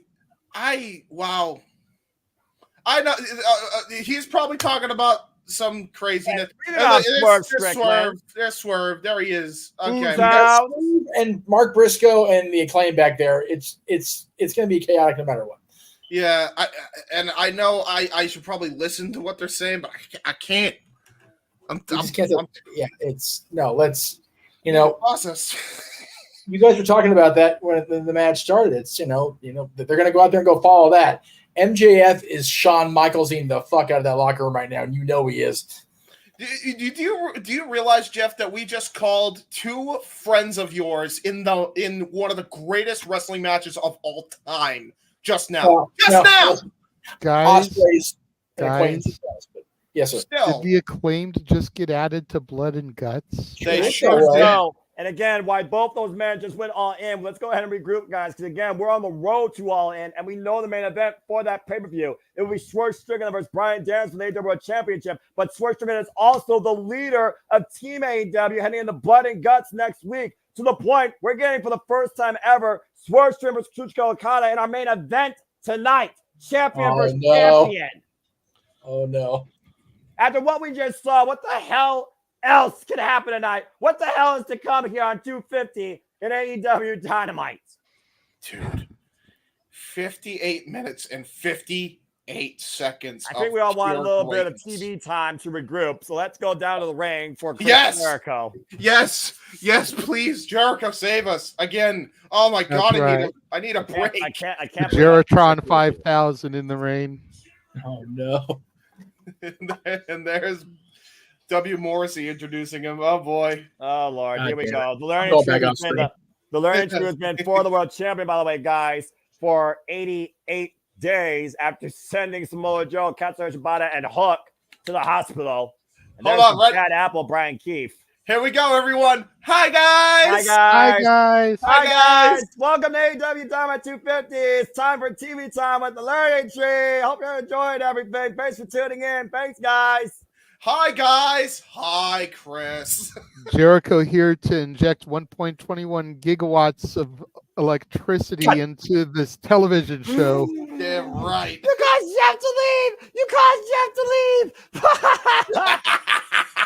He's been for the world champion for 88 days, but if this segment can get up to 88 miles an hour, then we might end up going back in time, gentlemen. That's a Back to the Future episode for y'all, in case you didn't figure it out. Look at the chat. What the fuck is that? What is happening right now? What is that tree? Dude, James is losing it. James is broken. James, are you okay? It's the goofiest shit I've ever seen. Look at the tree. Is he broken like Matt Hardy? I'm not sure at this point. Would someone give James some oxygen like MJF and Will Ospreay needed? Oh, that's incredible. Oh, That's incredible. Another great TV show from the past. there you go. Come on, James. Pull yourself together. I'm trying. No, Breathe, bro. please keep Breathe. being a wreck. This is clip worthy. Yeah, that's valid. Dude, that is the most ridiculous I don't know what's thing. crazier, this Derek for Jericho or this ensemble that Brian Keith is wearing. Why is the Toledo Like apple an extra from Mario Van Peebles' posse? Oh my God, Jay, what's wrong with you? I'm just saying. Dude, Damn it, JJ, you freaking idiot! Why is Has Carlito's apple? anybody ever seen that movie? I've That's seen not- it. Hey, welcome to Chris Jericho's Cabana. As we go on the TV and look back at 2 weeks ago when the Wizard burnt Hook's eyes and made him blind after bringing Katsuyori Shibata's arm and sending Samoa Joe through a fucking wall off a forklift pallet to Break the the hospital. walls down. What the fuck's wrong with this man? Look For real, though. W. Morrissey, bro. For real though, the next time Jericho's in front of that tree, look at that apple. It looks like the Carlito apple from his Titantron. That's what I'm saying. I swear to God. It is. I think it is the Carlito apple. I swear to God it is. Like, what the hell? What kind of some little bullshit is Learning Tree? Holy pulling shit! off? I just saw the eyebrow with the freaking eyebrow. Yeah, it's Carlito's apple. What the fuck is that hell? doing? I mean, Dude, do they? Uh-oh. Cabana. Uh-oh. Who be maniacal now? Madonna Suzuki! Oh my dear God! Oh my God! Oh my God! The king of pro wrestling! Oh my God! Oh my I God! think the learning tree's about to be murdered, folks. I think so too. Can somebody please call Chris's wife and kids for me? I don't have their number handy. Like he Yeah. about to die. He about to die. One He's of the about most to die. lethal motherfuckers in this business. An all-time legend. Former NJPW. Never open weight. 6-man open weight. And he's got a contract in hand. By as the former way- Intercontinental Champion. Remember, Jericho reached out to this man prior to Forbidden Door. And Minoru wanted to do nothing with the learning tree. But he challenged Jericho to put up his FTW title if he wasn't a coward. We never got an answer. And here's the thing, Noah. This is the longest reigning never open weight champion in history, which means this is an FTW. Hold that thought. Block A Castaninare! contender. The Castaninare, Path of yeah. the Lonely Warrior. Go ahead. Now, he has experience in these types of hardcore matches. He's done it Yeah, a little bit. for years.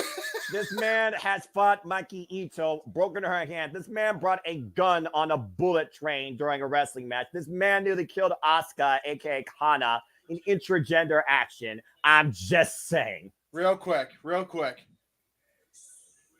Next week. Oh, God. Oh, Jesus. Okay. Am I continuing to call Minoru Suzuki versus Chris Jericho next week at Blood and Guts for the FTW Championship? It's what it looks like, Noah.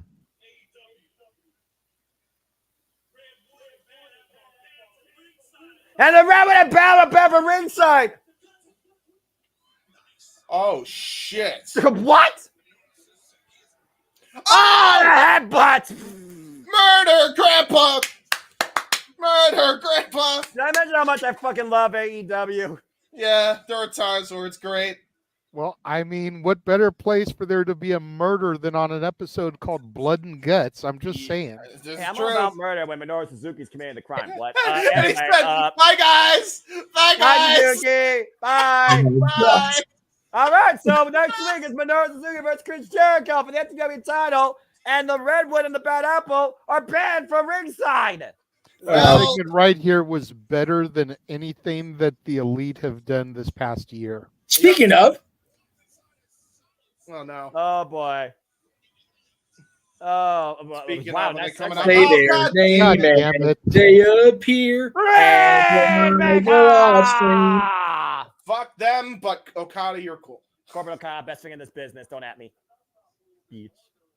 Hold on, I'll do the middle fingers because this segment's probably not going to go on. I would turn my back, but I'm too lazy to do all that work right now. Thank you, Jeff. All right, I don't have to do that anymore. I'm even more lazy now. Damn. Keep it up. Please keep it up, Jeff. That learning tree segment was better than the Mercedes match will be. That's for sure. Oh, I mean, hey, listen. Hey, Nyla Rose and Mercedes Moné is actually an interesting matchup, to be fair, as far as in-ring goes. I miss Nyla Rose on my television. I think she's so underrated. I agree. Champion of the Twix. Yeah. Okay, but let's be real. Does Nyla Rose have even a 10% chance of winning tonight? Okay, so it's a waste of time. Thanks, Jeff. So it's a waste of time. And JJ said her name, by the way, and there's Mercedes. I was going to say, I'm just on a fucking roll tonight. Yeah, you seriously, are. JJ said the Elite, they appear. They say Jamie Hayter. Are you telling me that they have to? Oh, God damn it. Now I'm with JJ. I hate her too. Fuck it. Fuck it. Wow, honestly. man, that just Why? Why do you subject yourself to this? Why must she be associated with these fuckers? Oh, God. Oh, my God. Because you want to be more of a heel, you hang out with the Elite. I reckon so. Mercedes at least has good freaking heat when she goes into the ring, except for this guy. These two have no way heat. Okada likes her. I mean, they did hot flashes. Hey, they did stand together at the end of Battle in the Valley, both as champions. I'm just saying. Last year, now Okada's giving me a reason to not like him. He's sitting here getting hot flashes by Mercedes' dance. I don't know. Well, here's the thing. If you can even call it a dance, I see strippers that move better than her. See, JJ, what you didn't see there in the background, they got Ospreay on his feet. He was doing the dance off camera. That's why Okada was digging it so much. Yeah. Anyway, as we got a moment to breathe, first let me just say again, God damn it, I love professional wrestling. What a night for AEW. Right? MJF Ospreay, fucking thank you for my match of the year. And secondly, what a kickoff to episode 250 and many more to come when it comes to Dynamite Instant Classics that you get for free. Not to mention, we got Suzuki murdering Jericho next week. The Learning will not be involved, and we're continuing to form out the teams for Blood and Guts. I think it's going to be Swerve, the Acclaim, and Mark Briscoe. They just need to find one more person versus Elite. That's right. There you go. And while Noah's sitting here hyping up next week, producer man, why don't you hit the button and show all the other watch longs that we've got? Okay, gotta get this one off screen. Go ahead, kill my voice. I dare you. Make the banner go away because I don't know where it's at. Make the banner go away. I got the banner. You run the video. Okay, I'm in the right one. Okay. After these messages, we'll be right back.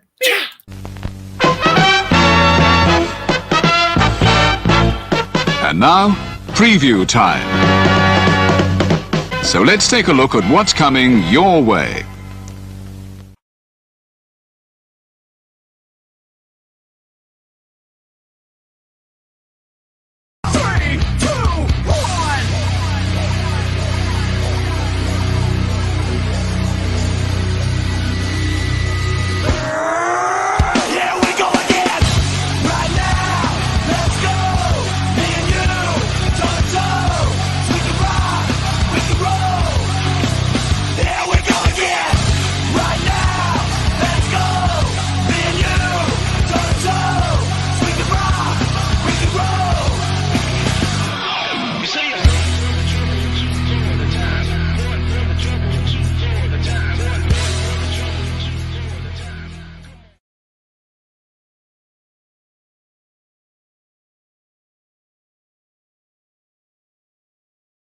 And again, as I've gotten the greatest smile I could have so far in my life this year in the professional wrestling business, once again, we are here to remind you that the Champion Mercedes Moné, we truly do cover and incorporate all the wrestling, all the wrestling, all the wrestling, all the wrestling, all the wrestling, all the wrestling, all the wrestling, all the wrestling, all the wrestling, all the wrestling, all the wrestling, all the wrestling, all the professional wrestling, damn it, and combat sports and other sports. Yes, combat sports and contact sports. Oh, good God Almighty, I can't breathe. What the fuck did I just call? Dude. JJ, James, it's been an honor. Yes, it has. Yes, it has. That was... I think that's our best three-man call we've ever had. I think that's fair to say. I don't think that's... That was good shit, guys. Yeah, sitting here off screen, not calling it. That was good shit. Yeah, I did. Yeah, I'm not going to lie. In the history of our three-man calls, that was definitely the ace. So I'd also like to thank... I do wish I was a little bit more involved because I did let that opening kind of ruffle my feathers and take me out of it. But other than that, I agree. Yeah. So I'd like to thank everybody involved with. Oh God, here she comes. God damn. Time for the TBS Championship match. I'll get there in a minute. I'll figure it out. But I'll be back, guys. I'm gonna go use the bathroom. Oh, stop it. Okay. Mercedes Moné, of course, defending the TBS title ahead of the DMD that is waiting for her to make a trip to her office. She will see her now when she's actually got the balls and she's ready. As she defends the title 9 in open challenge against anybody but the American DMD. And Nyla Rose stepped up to the plate, the inaugural the second ever AEW Women's World Champion. Referee for this contest is Aubrey Edwards. Let's hear for Aubrey. TBS and NW Strong Women's Champion, the CEO Mercedes Moné with a record of 4-0 so far in AEW. I am looking forward to this match big time. I'm actually enjoying it. I'll still respect her as an athlete, even though I can't stand the fact that she's now a part of the elite. God damn it. God damn it. If you're going to be an uber heel in this company, that's who you hang out with. Of course, the elite will be involved in the most dangerous match in AEW history, Blood and Guts. Next week, Wednesday, and we'll be covering that here at the Multiverse of Media. And here comes shout out to your Don DeMarco partner, as always, who's going to bring his remix to his favorite theme. Here comes the native beast, Nyla Rose, the champion of the Twix. True that. And you know what? Cheap plug. Stay tuned for remixes on my channel because I will be bringing that back very soon after I am done with the documentary, which, by the way, we're in very good standings with that. Just going to say that because I know we've memed on it like for ages. But yeah, once that's done, back to YouTube, at least on a part-time basis, and then I'm going to try to get a job on top of that. Man. So that'll be pretty good. I'm going to have a good time. I'm going to have a good year this year. That's my plan. That's the way to have a positive mindset. You don't need the learning tree smile to enforce that. Aubrey Edwards holding up the TBS Championship, of course, inaugurally held by Jay Cargill for 60 straight wins, 520-plus days before Chris Statler had a phenomenal run before losing to Julia Hart last year at Full Gear. Will the Nightingale, of course, beat Julia Hart at Dynasty this year. And Mercedes, when they arrived in AEW and beat Will Nightingale at Double or Nothing. Hi, JJ. Hi, JJ. Welcome back. Good to see you. Your favorites in the ring. Yes, see you next Tuesday. Let's tie up here. Speaking of next Tuesday, I'm looking forward to next week's NXT. A lot more than I'm looking forward to her in the ring. Well, I mean, I'm also looking forward to Daybreaker DMD getting back in the ring, and what a phenomenal story of recovery, both mental and physical, from everyone's favorite three letters in AEW, DMD. Don't forget it. And we saw Daybreaker DMD, of course, crash the party of Mercedes Moné twice. Now Mercedes Moné has been left off and running. Clearly wants nothing to do with Britt Baker. The funny thing is, Britt Baker again says she's not the same person or wrestler she once was. She respects Moné for what she's done so far in the business, but believes Moné is not here for AEW's benefit and can't wait to get in the ring with her and prove exactly that she may not be necessarily on her level. She may even be above her level. Mercedes definitely isn't here for AEW's benefit. She's only here for her own benefit. Well, She's yeah, trying to make herself look better so that when she goes back to WWE, the company that actually made her an international superstar, she can try to gouge them for more money, but she's not going to get it. Now the Rose right now hooking up Mercedes Moné. The strength of the native beast coming into play. Stalling, vertical suplex position. Look at this with a freaking squat.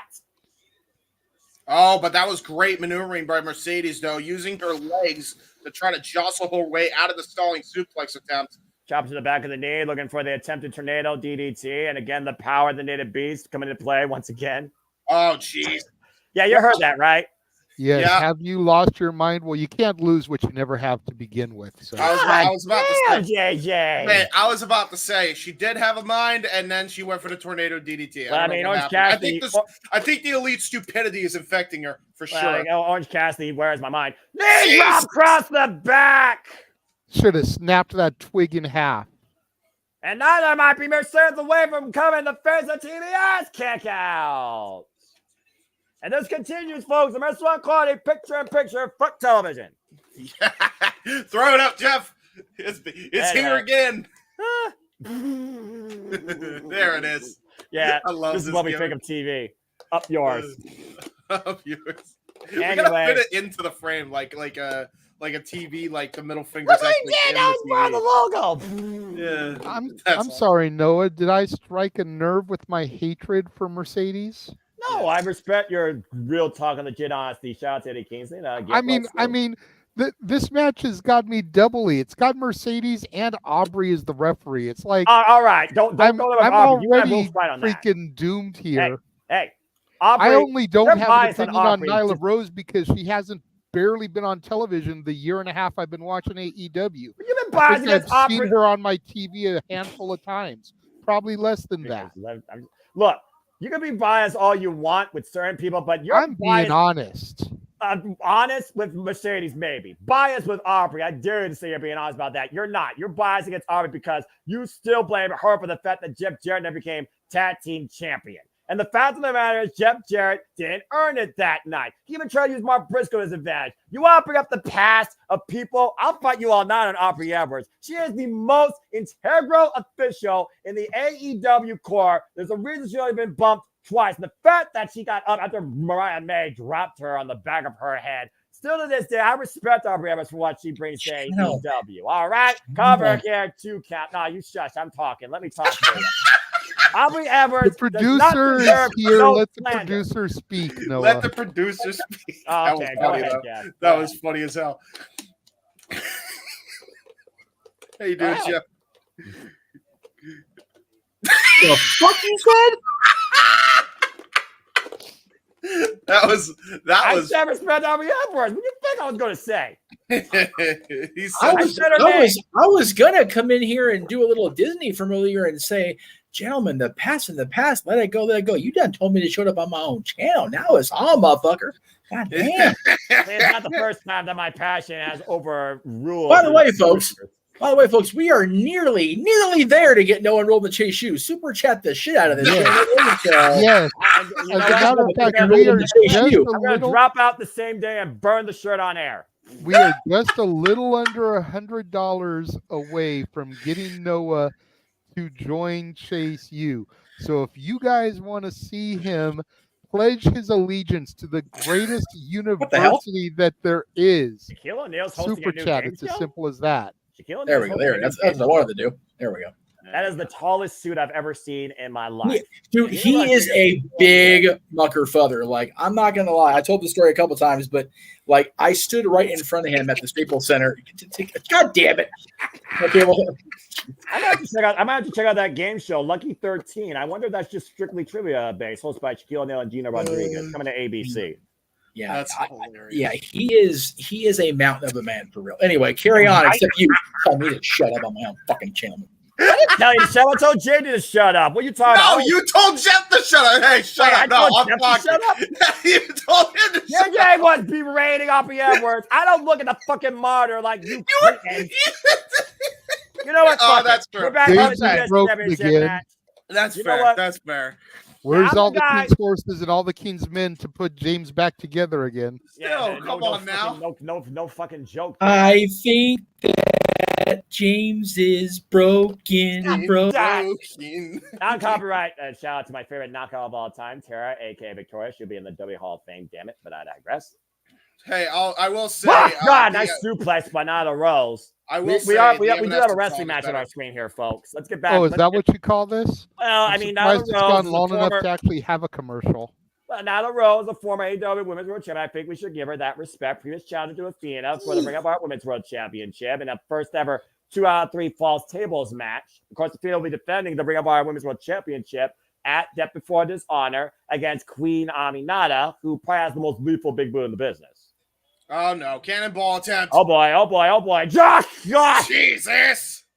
Crushing the CEO. CEO might go bankrupt here. Covered. The hook of the leg. 2 counts. Hey, the CEO's diamond studded on her tights. We're gonna have diamond pancakes for breakfast because you got flattened like one. I don't consider diamonds part of a nutritious or balanced diet. I don't know what you're trying to do here, James. That's true. I don't want to know what it would be like to swallow a diamond. I feel like that. I'm sure there's somebody on the internet that's done that for some reason.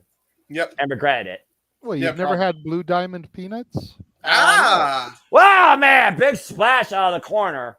Great Vader bomb. I'll give her that. Falls up again. Ooh. Either side of the head.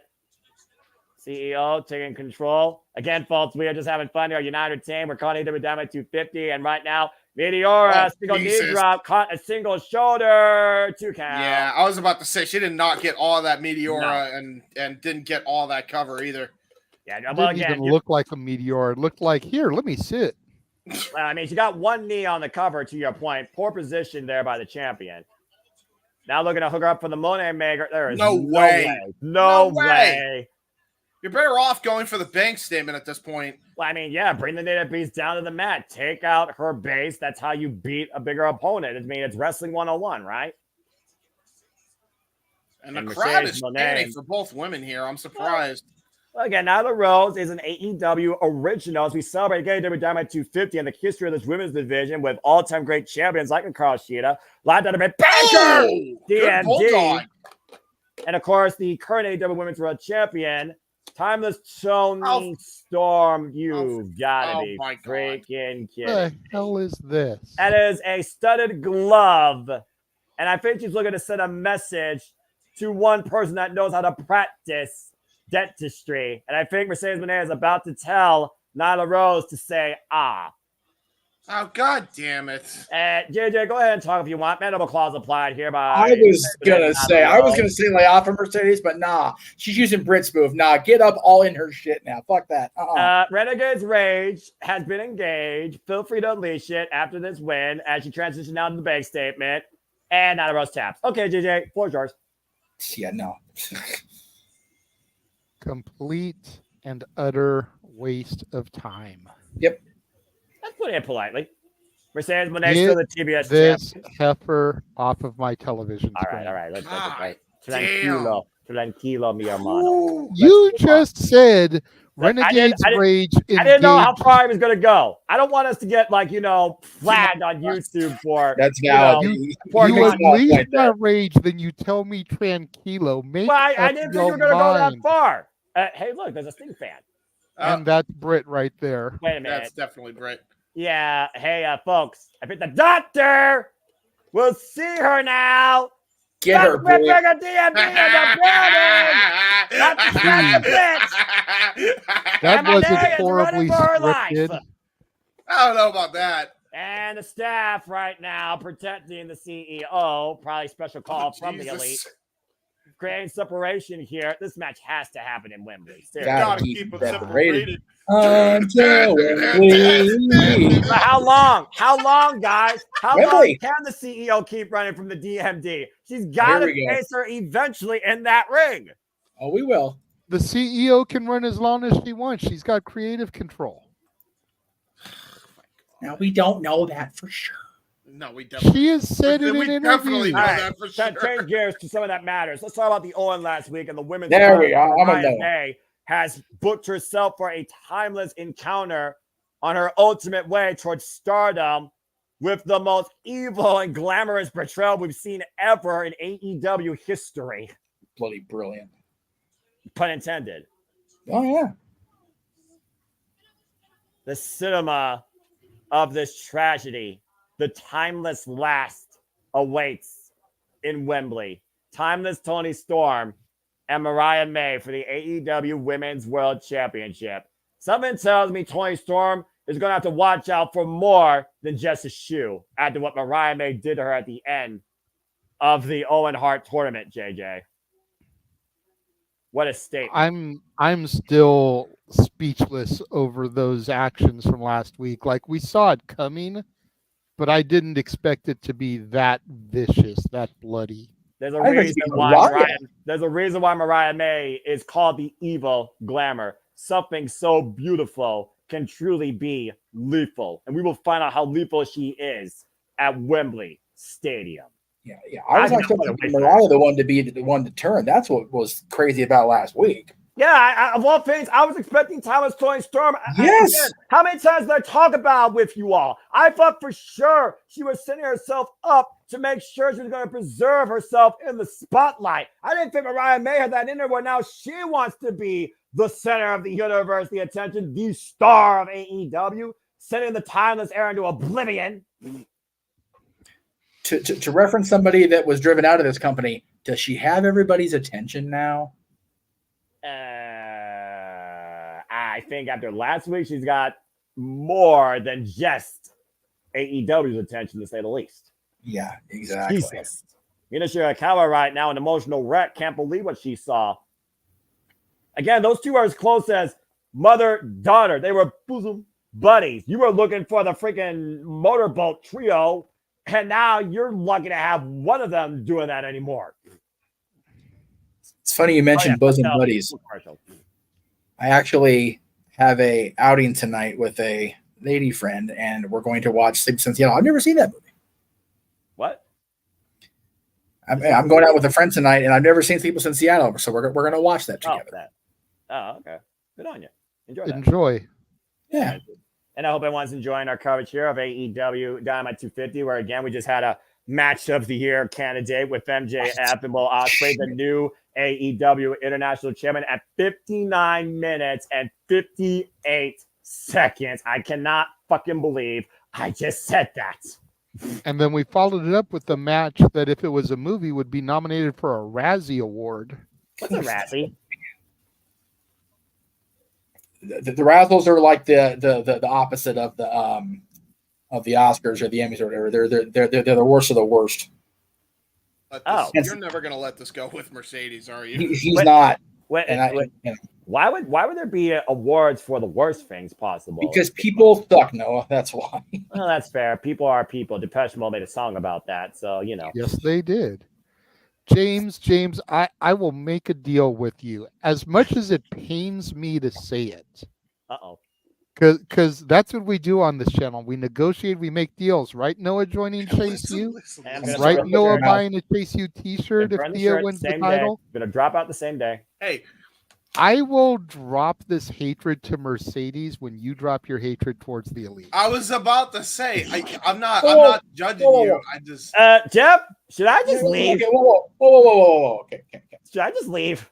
I'm making a valid statement. I know. If it gets on James, my hatred towards Mercedes, he's never going to let it go. It's kind of the same. Well, okay, but I thought you were talking to me. Like, you're talking to James, that's between you two. But if you're talking about my hatred, I have valid in-person reasons. Like, no, that's different. That's why I said James. Okay, I said I would make a deal with James. Okay, but to be fair, even though I hate the Elite, I turn my back. I've never on commentary called them I don't know, what's the worst insult you call them? I don't know. Because you turn your back on them. You're not on commentary for their matches. That's true. As much as I hate Mercedes, as much as I still hate the Elite, I'm on commentary for their matches. That's true. So I will give up my hatred when you do. Who's that?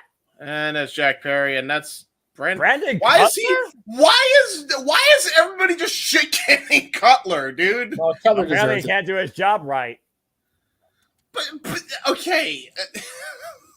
Who's really the scapegoat? Because I feel like they're just making Cutler the scapegoat. Well, Darby says this continues through 250, and let's not forget Darby and Jungle Boy Jack Perry are former enemies. And what the hell? Wow. What's Toni Storm doing here? I don't think that's Tony. I think that's Mariah. Oh, you're right. I could barely tell.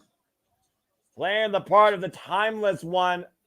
The only thing she's missing is the AEW Women's World Championship. Like I said, Mariah May is ready for her time in the spotlight, looking to claim her ultimate road to stardom. And she has her ticket punched for her feature role at Wembley Stadium. And the camera, by the way, the music just cut off. And there's a reason why we're not in black and white, folks. You see right now in full color, Mariah May. Rest in peace, the Motorboat Trio. JJ, I know you're in black and white, but again, man, even you have to admit, this is a timeless charade by the former protege of the current AEW Women's World Champion. And who knows the physical and the emotional condition of timeless Toni Storm right now after that bludgeoning from last week. That's fair, but in Hollywood, whenever we get somebody that's dressed up as the star, we call them a stunt double. Think Yeah, that's but what how? Mariah is right now. Well, is clearly being- she wants to prove that she's more than that. She is a leading actress. Looks like she's about to speak. This is interesting. Damn! Giovanni Oh, said, okay, all right, so you know, the stuff that I say is horrible. Giovanni, what the But hell? they're on commentary calling her a straight up bitch. Okay. You know what, JJ? I mean, JJ, JJ, you're justified. You're justified. Yeah, JJ, I take back everything I said. Let's hear from this timeless charlatan. Damn. Conrad's going to go off on this motherfucker next week. Damn. Mariah May's true colors showing out tonight.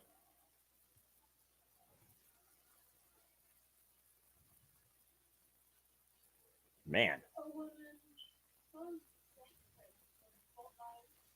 Woman so desperate spotlight.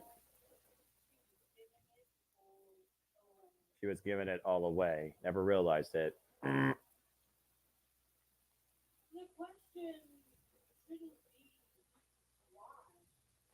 question should be why.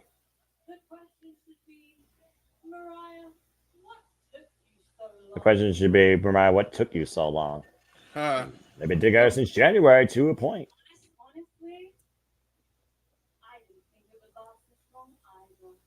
Oh, damn. Didn't think it would last this long either. It was so easy. Oh, Jesus. Oh, yeah, she was.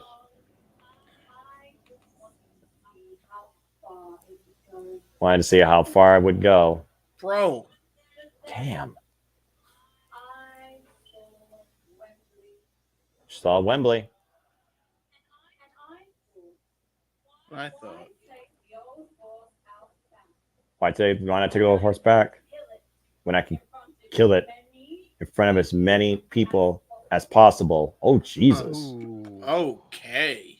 Damn. This sounds more dangerous than a Shakespearean tragedy.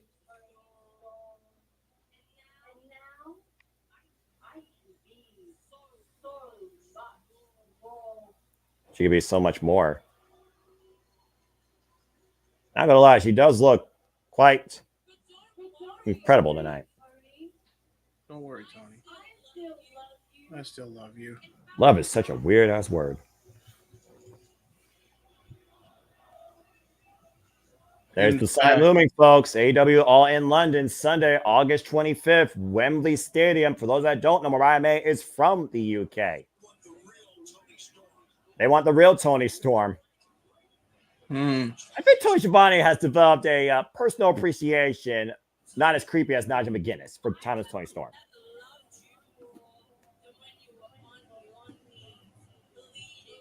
Never let him on your knees, bleeding and screaming her name. That was your greatest performance. Oh my God. Jesus. And her greatest performance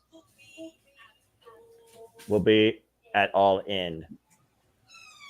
Closest thing to spicy chips. Sheesh. Because now, all the wrestling is all about Mariah. I was waiting for something like that. And scene. Wembley Stadium, Sunday, August 25th, the timeless Toni Storm versus Mariah May, AEW Women's World Championship.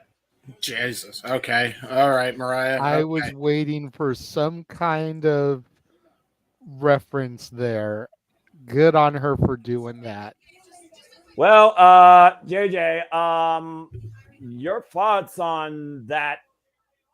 I don't know what you even call what that was. Mission statement, final decree, teaser towards the final act of what could be the timeless era here. Is AEW truly about to be all about Mariah here? This is some serious circumstance for the timeless champion.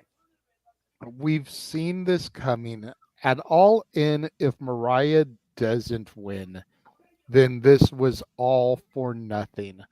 But that one line, as insignificant as it may seem to most people, really kind of brings everything into focus as I shift back into color. Because for those of y'all that don't know, this entire angle has basically been the premise of the film All About Eve. Take a listen to this real quick and tell me if any of this sounds familiar. Names changed, of course. Please do. Also, fuck television. Go ahead. The film stars Bette Davis, Toni Storm, as Margot Channing, a highly regarded but aging Broadway star, and Ann Baxter, Mariah May, as Eve Harrington, an ambitious young fan who maneuvers herself into Channing's life, ultimately threatening her career and her personal relationships. Oh, Does that sound at all familiar? Yeah. Yep, that's basically been this entire angle. So that one drop, it's going to be all about Mariah. So instead of all about Eve. Let me ask you this: why you might be proposing a similar tragedy? Did that movie ended up being, in the end, all about Eve? I've actually never seen the actual movie. I think I might have to watch it and review it ahead of All In, even if for one day resurrect the reviews. Yeah. But JJ, yeah, I think. But I've been doing my homework, and I think that's part of why they started this whole thing with Turner Classic Movies when the timeless gimmick began. Right. I think this is something, you know, we, not you guys, but we have crapped on Tony Khan a lot for lack of storytelling. This is great storytelling. I think this is the one angle that he's really been on top of since Tony made the jump from Outcast to Timeless. Yeah. Yeah. And prior to being and all the pieces have really come into play like a movie. Act 1, we got the introduction of Toni Storm and the introduction of Mariah May as her Uber fan. Act 2, growing closer, the little sense of distrust with Mina Shirakawa coming into play, ultimately leading with the turn of Mariah last week. Act 3 will be the culmination at Wembley Stadium. The final act, the timeless last.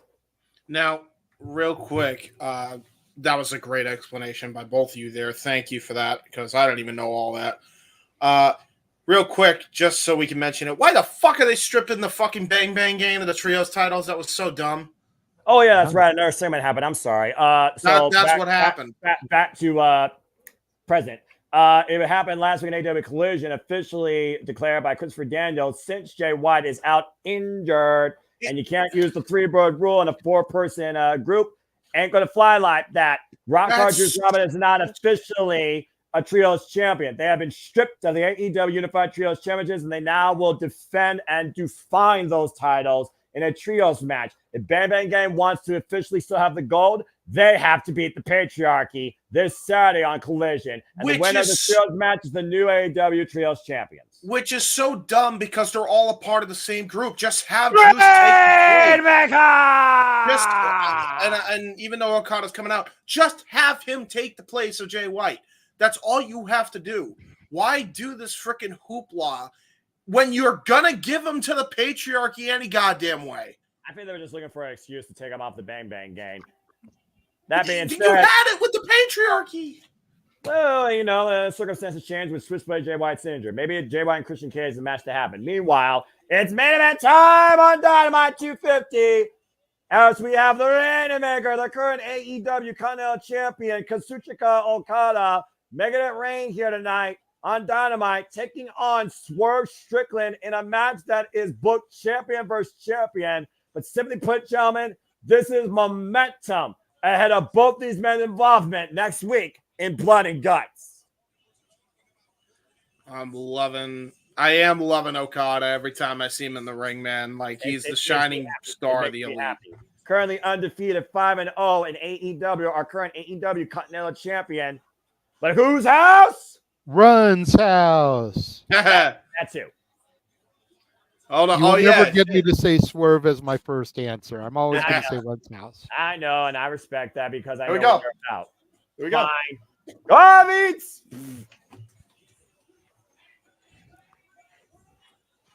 Prince Nana, of course, accompanies Swerve Strickland, who has been leading this dynasty ever since becoming AEW World Champion at Dynasty, with defenses against Kyle Castagnoli and freaking Will Ospreay, amongst others, Kyle Fletcher.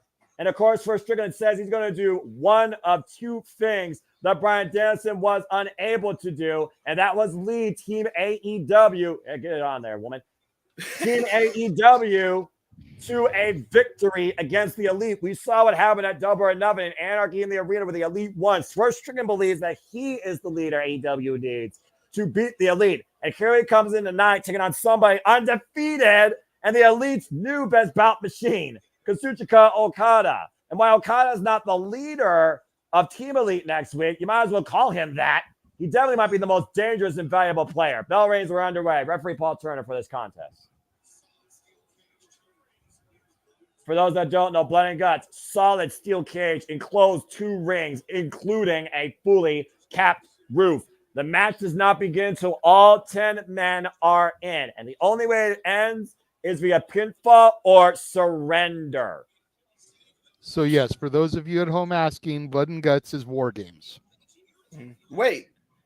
Oh, yeah, because it's not a Continental Championship match. It just occurred to me. Champion versus champion. AEW World Champion, Swerve Strickland. AEW Continental Champion, Kazuchika Okada. Okada, though, able to hold himself against the ropes, stopping Swerve Strickland there. Again, we talked about the quick-footedness and the modified offensive nature of Swerve Strickland. Of course, Okada looking for the Rainmaker. Oh, boy. Oh, got countered. But for big by the way, nice arm drag. Taking Okada down. Head scissor lock, though. Both these men stalemate. And keep in mind, gentlemen, I do feel that there may be a 50-minute overrun. We've seen it in the past. We saw it with the assault of MJF. Could they go the 50-minute overrun here? I don't know, man. I mean, I've already called my greatest match this year. I mean, right. You said top that.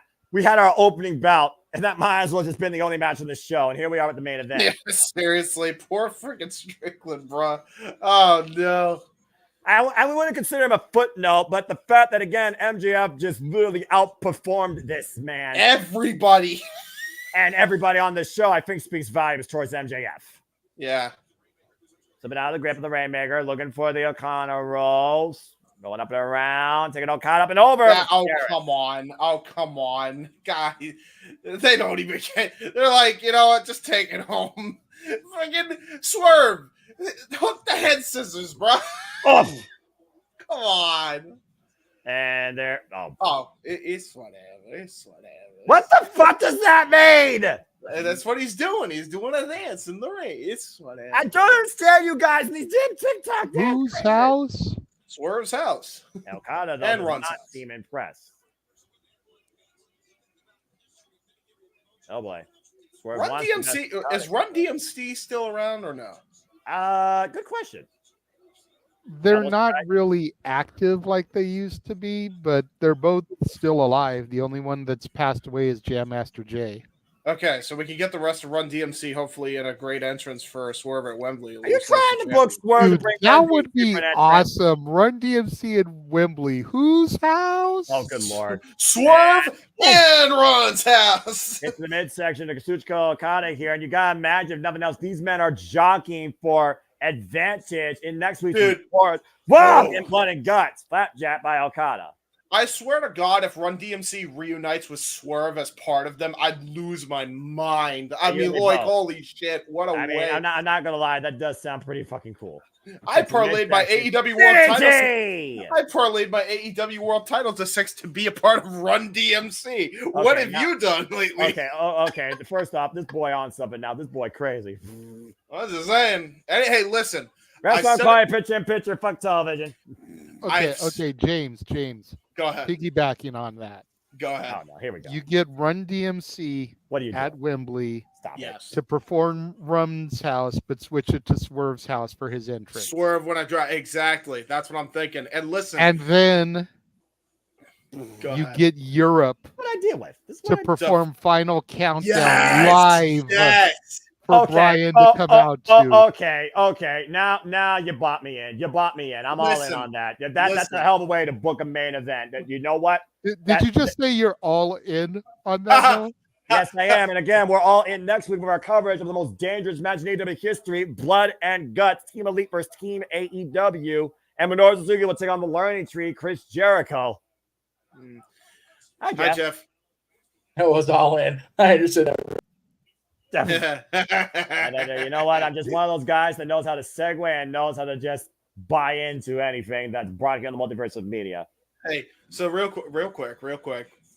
I will say, when it comes to anybody joining any group ever, even if it's Run DMC and reuniting that group because of Swerve, I said it before, I'll say it again.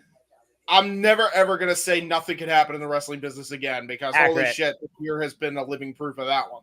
Yeah, the 2024, like I said, is the greatest year in this business. And 2025 is looking to even surpass that. Going to be fucking phenomenal with the all-Japanese professional wrestling week that starts off the week of the year. So we got our official date for Abima, the Pro Wrestling Noah New Year's show, January 2nd. Jesus, there's a lot of Japanese shows, huh? God damn. Well, Stardom's got their show on the 3rd along with Marigold, and then you have Wrestle Kingdom on January 4th, Wrestle Dynasty January 5th, and New Year's Dash January 6th. Jesus Christ. Irish No sleep. No Multiverse. Oh, come on. Remember when we slept during the nighttime here in the States? Remember I didn't when we Pepperidge Farm remembers. back on watch-alongs and not do as many? Yeah. Pepperidge Farm. Oh, yeah. Exactly. More watch-alongs, more companies. Pepperidge Farm got Noah's murdered. turning over to Ryback over here, talking about feed me more. Compare me to that meathead with half a brain. If anybody should be compared to Ryback, it's me. Ryback, half a brain. I also understood that.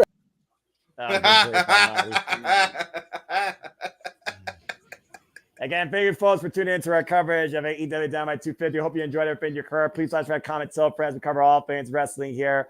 And again, right now, Swerve and Okada just teeing off massive uppercut by the Rainmaker. Thank you again to those that are cards across all outlets. And again, if you want to dictate the conversation, don't need to dictate. Don't mention never. Casting Studios, Good Cherry Brand, Super Chat, truly as simple as that. And what a freaking match of the year candidate to kick off 250. We had MJF beat Wasp. We had 59 minutes, 58 seconds. Brand new AEW International Champion. Mercedes Moné got punked once again by the Dr. Britt Baker, DMD. We also saw Mariah May, basically her mission statement, or honestly her script proposal, for the last timeless encounter with Toni Storm that awaits at Wembley Stadium. And now we have our main event here. Oh, God!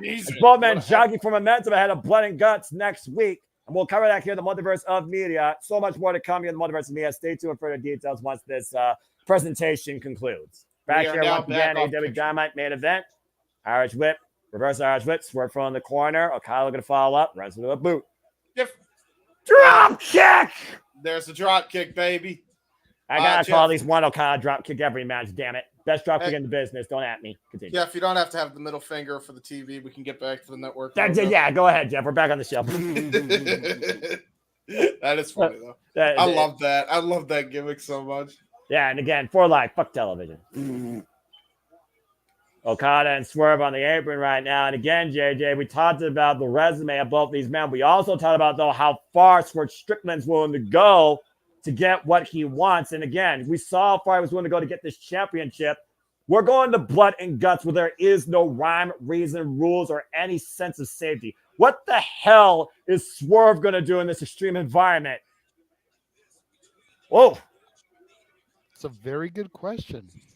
I'm not 100% sure. I'm kind of frightful about it, if I'm being honest with you. Oh! Good flatliner by Swerve. No one flows like Swerve Strickland in that ring, period. Nope.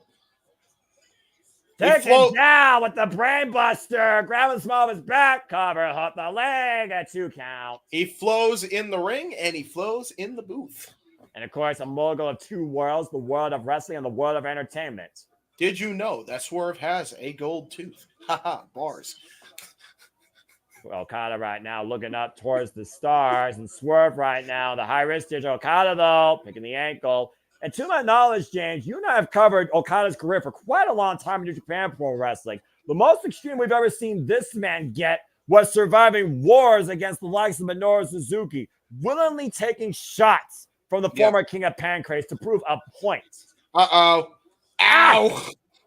There's that neck breaker. Neck breaker. Ushigoroshi swords over the knee. Cover. Heavy rain. 2 counts. Swerve kicks out. Up. Hi, Jeff. What was that about? Up. Bye, Jeff. Did I say something wrong? Or that was just a botch click? No, I said something wrong. I did a freaking whitest guy rap ever. Well, you are white. So, I mean, is it really wrong if you're representing what you are? I'm not judging. I'm mixed. That's true. I got more races than I know what I am. Okada to the top rope. Look at the elbow drop. What a fucking sentence. I'm a melting pot. And so is my family. And Okada. Fuck you. Oh, no. And Swerve, though. Scouted it, though. The rope through. Shoulders are down. 2 counts. I'm a melting pot. But for the rolling elbow. Okada catching him, though. Rolling Rainmaker. Oh, nice escape by Swerve. Combination here. Jesus. Did he just hit a karate chop? Drop kick. And there's another drop kick. Yes, he did, to answer your point. God damn. You don't see karate chops used in pro wrestling anymore, so I appreciated that. Yeah, not that often, unless it's like an insult to the back of a bald head. Paul Turner's trying his standing 10 count. I'm just pointing facts here. That's true. You ain't wrong. How can I relax when I'm calling AEW? There's no relaxation in this company. What are you talking about, bro? Yeah, man. I need to relax. This show's been crazy. This is my euphoria in life. This is professional wrestling, damn it. Swerve right now. Ooh. Picking the knee of Okada. Elbow strike. Catching the other leg, though. Slips out from underneath. Oh! Backbreaker. Transitioning now. Looking to hook him up. And whoa, man! Nice power slam out of the power bomb attempt. And we saw him use that little Ospreay, though, back at the last pay Forbidden Door. And once again, back to the top rope. Swerve stomp. Okada, though, getting out of the way. And once again, Okada catching Swerve. Uh-oh. Tombstone pile driver. Long go spike like. And he might be looking. Uh-oh. He's got wrist control. Wait a minute. Swerve stomp. That was great. Just drop the Rainmaker. That was a great counter, and he might be looking for a house. Oh, fuck me! Boo! I knew this was going to happen. You know the ending. We're now going to come out as Okada getting his first loss here in AEW. Go away. Go away. Go away. Go away. Look at this. Yay! Claimed. Ebony Boaz and Max Caster who said they'll stand by Mark Briscoe inside blood and guts. Here comes Jack Perry. Oh, shit. The numbers game once again in favor of the elites. No, boo! Here comes Mark Briscoe. The Mega Man World Champion. And the first man to declare himself as part of Team AEW outside for Strickland.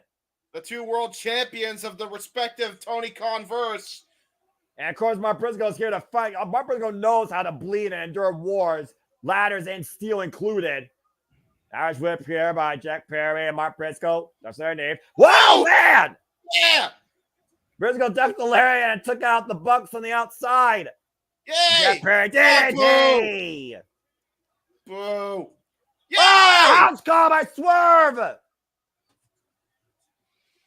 And the AEW World Champion stands tall in the end.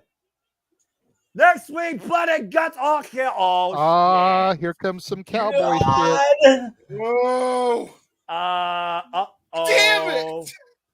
But now that we've got 5-on-4, we might get our 5th for Team AEW. Again, remember, though, the intention of Heyman and Page, he said he will do anything to burn what Swerve Strickland has built down to the ground. Okada picking the ankle. Uh-oh. And Team AEW is outnumbered right now. To your point, though, who the hell else can Team AEW get at this point?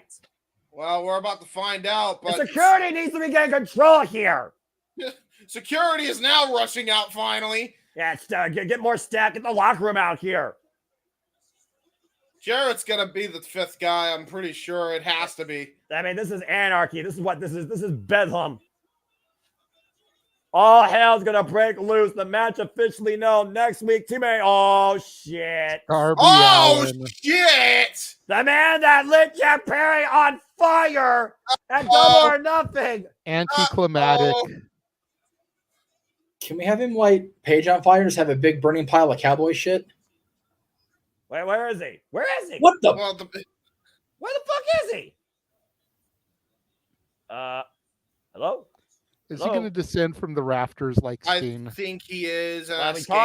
We called him the next icon. Oh shit! Yeah, there he is. Descending from the rafters like Steen. Oh shit! Darby Allin's in the building, descending from the sky. And there's the fifth man. Oh no! Well, if you're going to get a fifth man involved in a match where you truly can destroy your body, why not a human cadaver? Well, anticlimactic. Darby in the sky attack. Darby Allin, Mark Briscoe, The Acclaim, and Swerve Strickland take on the Elite next week in Blood and Guts. As all hell is broken loose out here at the conclusion of Dynamite 250. God damn. Okay. It's just a full-on Donnybrook. I mean, I wouldn't expect anything less. This is Blood and Guts we're talking about here. And I think the least of your worries is going to be thumbtacks. People are going to get hurt next week so bad with all these guys in this. Oh, my God. I approve of it. Not always. I like violence. Minoru Suzuki looking to kill a learning tree, and the Elite might die at the hands of Team AEW. Can Swerve Strickland do what Bryan Danielson wasn't able to do ahead of facing the American Dragon and giving his final count at Wembley Stadium? As AEW goes off the air, happy 250, folks. For the regular wrestling, JJ Williams, for Jeff Motherfucking Meacham, for James Keeper, I'm Seminole Foster. Featuring in our coverage for AEW Dynamite 250. Holy shit, what a show. This motherfucker got hit by a bus before his last match. Yep. And never put him in War Games? What are you crazy for? Darby Allin crazy. That boy crazy. That boy crazy. Well, apparently so are we, JJ and Noah and James, crazy ourselves. And I say that because thanks to the scheduling of the various wrestling companies around the world, this is what we got coming up. We've got a grand total of 4 days off, or go to SummerSlam, we have 3 days off. So there you go. Oh, boy. Impact tomorrow, of course, along with Simply Predicting for Slammiversary. Slammiversary on Saturday, and then we rest. On the 7th day, we shall rest. As we should. Hopefully. You know, I mean, I'm just throwing it out there. All right. So Impact tomorrow, of course, 8 Eastern, 5 Pacific, across the multiverse. I got to get the logo on there. It's just not on there. Simply Predicting with everybody in this room, I believe. James, will you be here tomorrow for Simply Predicting? I can try to be there, yes. Okay. I mean, and then we've got Slammiversary itself, of course, coming up on Saturday, 6 p.m. Eastern, 3 Pacific, followed, of course, by Open Mic Night. JJ, with your permission, are you if you're not on the schedule at work for Saturday, I'd rather start Open Mic Night as soon as Slammiversary is over. I figured that's what we were going to do anyways. That's what we usually do. We just immediately transition. Yeah, we usually go straight from pay-per-views to Open Mic Night. Well, I was figuring if they go more than 3 hours, obviously we would start. But if it went less than 3, we'd have a little bit of a break. But that's cool. I'm good with that. Yeah. Meetings, of course, on Monday, as I do. Stat Boy Sports Bar is scheduled, and I say scheduled, to return Tuesday, 7 Eastern, 4 Pacific, which will be followed by another round of NXT coverage across the multiverse of media. That'll be at 8 p.m. 7:30 Eastern, 4:30 Pacific. I'll do your little preview hype, you know. And then we just go into all the days. AEW Blood and Guts! Death Before Dishonor, UFC 304 with Walter, Josh Barnett's Bloodsport 11, thanks to GCW. There's just something predicting for Death Before Dishonor in there. Yep. It just, like I said, we are never ever going to sleep again, and it's okay. It is what it is, kids. They'll be sleep. We'll figure out ways to sleep. If they could sleep on planes during travel days, we could sleep in between shows or ahead of show coverage. It's very simple. I'll just make sure I take naps during Mercedes Moné matches. Jesus. JJ, I love you. Never change, man. Know that I always admire you. And I'm always going to bash you whenever we talk about Aubrey Edwards. Maybe never stop conflicting with each other. Well, I mean, if Aubrey would if she actually would stop screwing, if she would stop screwing Jeff Jarrett, I would stop giving her shit. Why don't stop it? She did not screw Jeff. No, we are not going in that tonight. Go ahead, Jeff. Jeff Jarrett is Karen's job, okay? Seriously. For real. Ooh, spicy. Okay, spicy. We're trying to keep. I said content on a Wednesday. How you doing? How you doing? How you doing? This is something that you can't teach. I'm just saying. Anyway, continue, Jeff. What you say? Oh my gosh. I was giggling too hard to pay attention to that. Let's move on. Continue shilling. Well, no, I mean that's it. We're good. Just all the shills. No, there's never ever a lack of wrestling, and I'm here for it. Yes. Yeah, we found out exactly during the Greg Cherry show. It's like we talk about anything else and we just get heated, because especially with what's going on in the political world. But man, we get into wrestling, shit, everything gravy, baby. Yeah, damn fucking right. I love it. So, are we talking brown gravy or country gravy? Depends what company we're calling. Like tomorrow, we're calling TNA, covering TNA, so it could be country gravy since they originated in Alabama. That's true. Alabama. There you go. What? I totally ripped that off from one of the Conrad shows. I don't know which, but he's from Alabama, so I'm just going to run with it. Alabama. Alabama ding dong.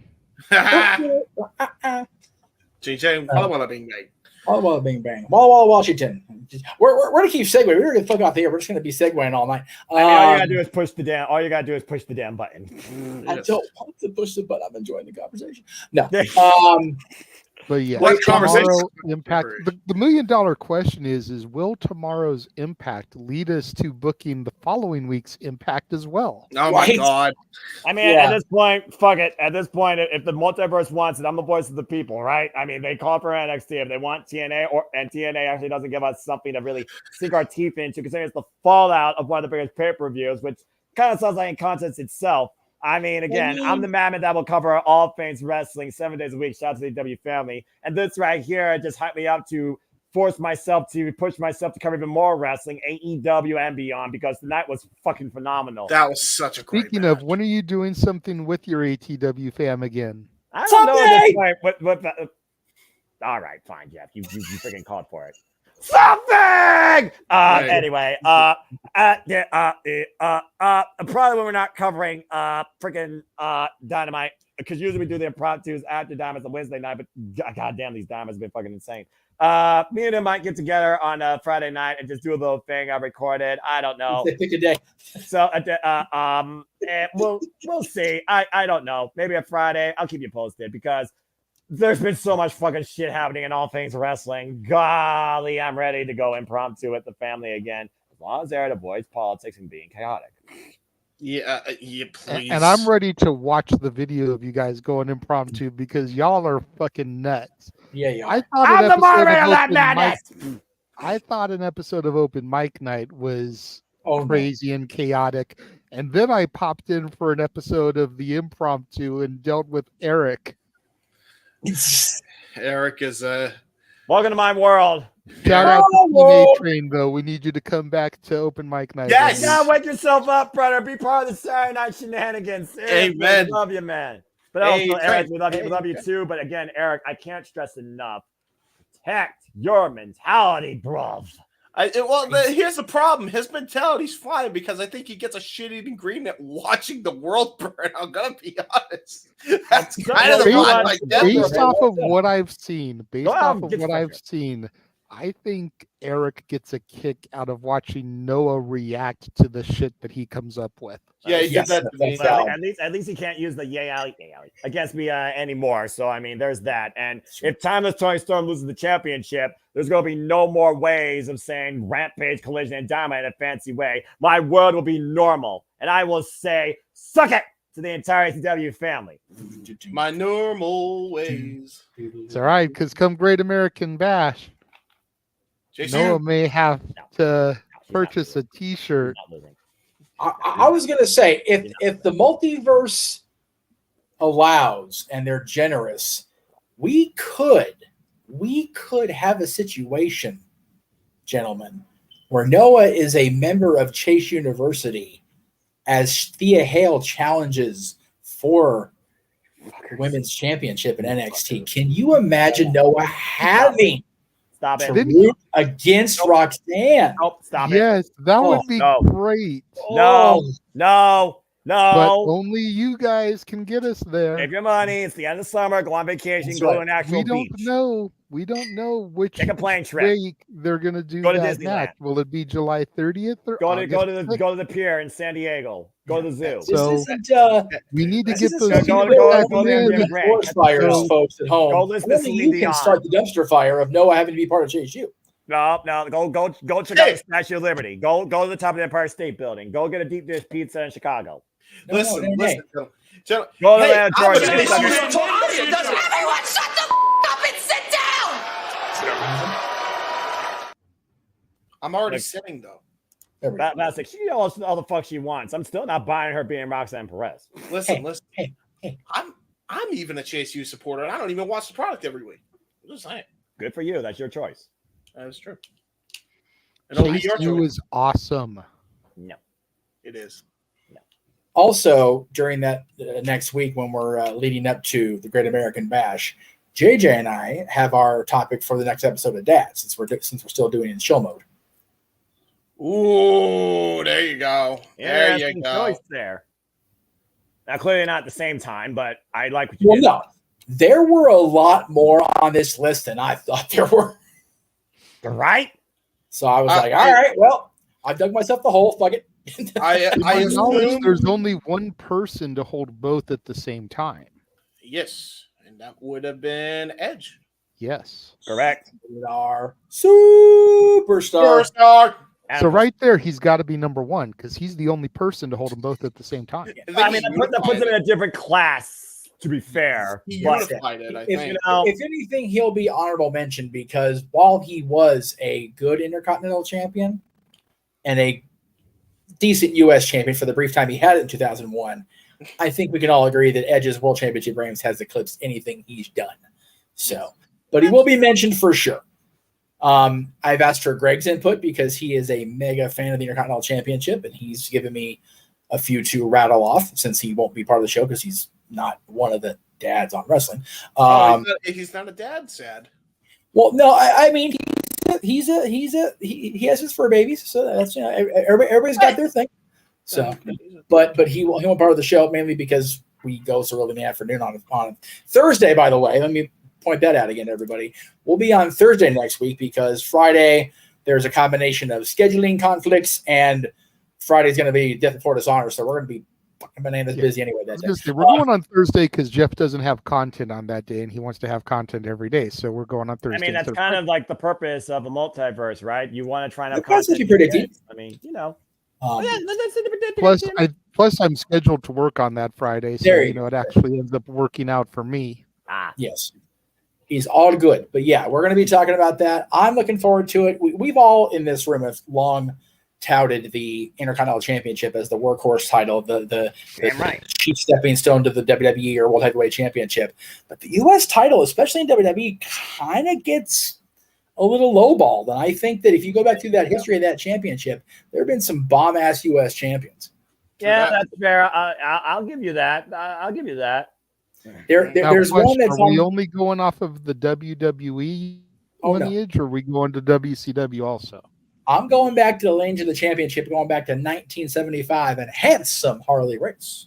Well, that's way before my time, but even I recognize that with all the history we've done with Harley Race, talking about the NWA, and I respect that. Harley was Intercontinental champion, so he won't be on the list. But yeah, we're going back to the 75 for the U.S. title and 79 for the Intercontinental when Pat Patterson made that dangerous journey to Rio de Janeiro, Brazil in a tournament that did not fucking happen and became the first Intercontinental champion. Mm-hmm. That didn't happen. True that. History. By the way, when it's time for us to sign off, may I do the sign off because I have a funny song we could do for the "We Are Gonna Die" thing. Oh, good grief almighty! Yeah. Are we? Okay. Are we signing off? Just have somebody, just super chat James to sing an Animal for "I Will Survive" by Gloria, whatever her name is. So hey, that super chat will go to help get Noah into Chase U. So that's please valid. do That's that. valid. Yeah. If no one's put his foot in his mouth, have James sing. I'm all for both of those. Exactly. So here we go, everyone. I think we're gonna Arlene? sign off. Yeah, No. Yeah, more you. Emmanuel. No. Dominguez says you save your wallet. So for the Renegade of Wrestling, JJ Williams, for the man who's on the marquee, Jeff motherfucking Meacham, and for our play-by-play man extraordinaire, Mr. Simple Man Noah Foster, I am the He-Man James Hebert, and until next time, we gonna die, and we have no alibi. We dying. Yeah, we dying. Noah, you know what you just say to him. As you wish. Get it, James, you freaking idiot! Bye, everyone. Good night, everybody. The Jeff Meacham Network's Multiverse of Media. For over 15 years, the recognized symbol of excellence and the standard bearer in coverage of sports and entertainment. What happened? Damn it, AEW! I hate this computer. What is happening? My notebook suck. And I'm scared to find out. That was good. Don't worry, Sammy. There's nothing, and we're safe. That's all, folks. Thanks for tuning in. We are the JMN Multiverse Media. All right. As soon as he pushes the button. Do really cool and jump things. Freaking idiot. You gotta end it. I'm about to say.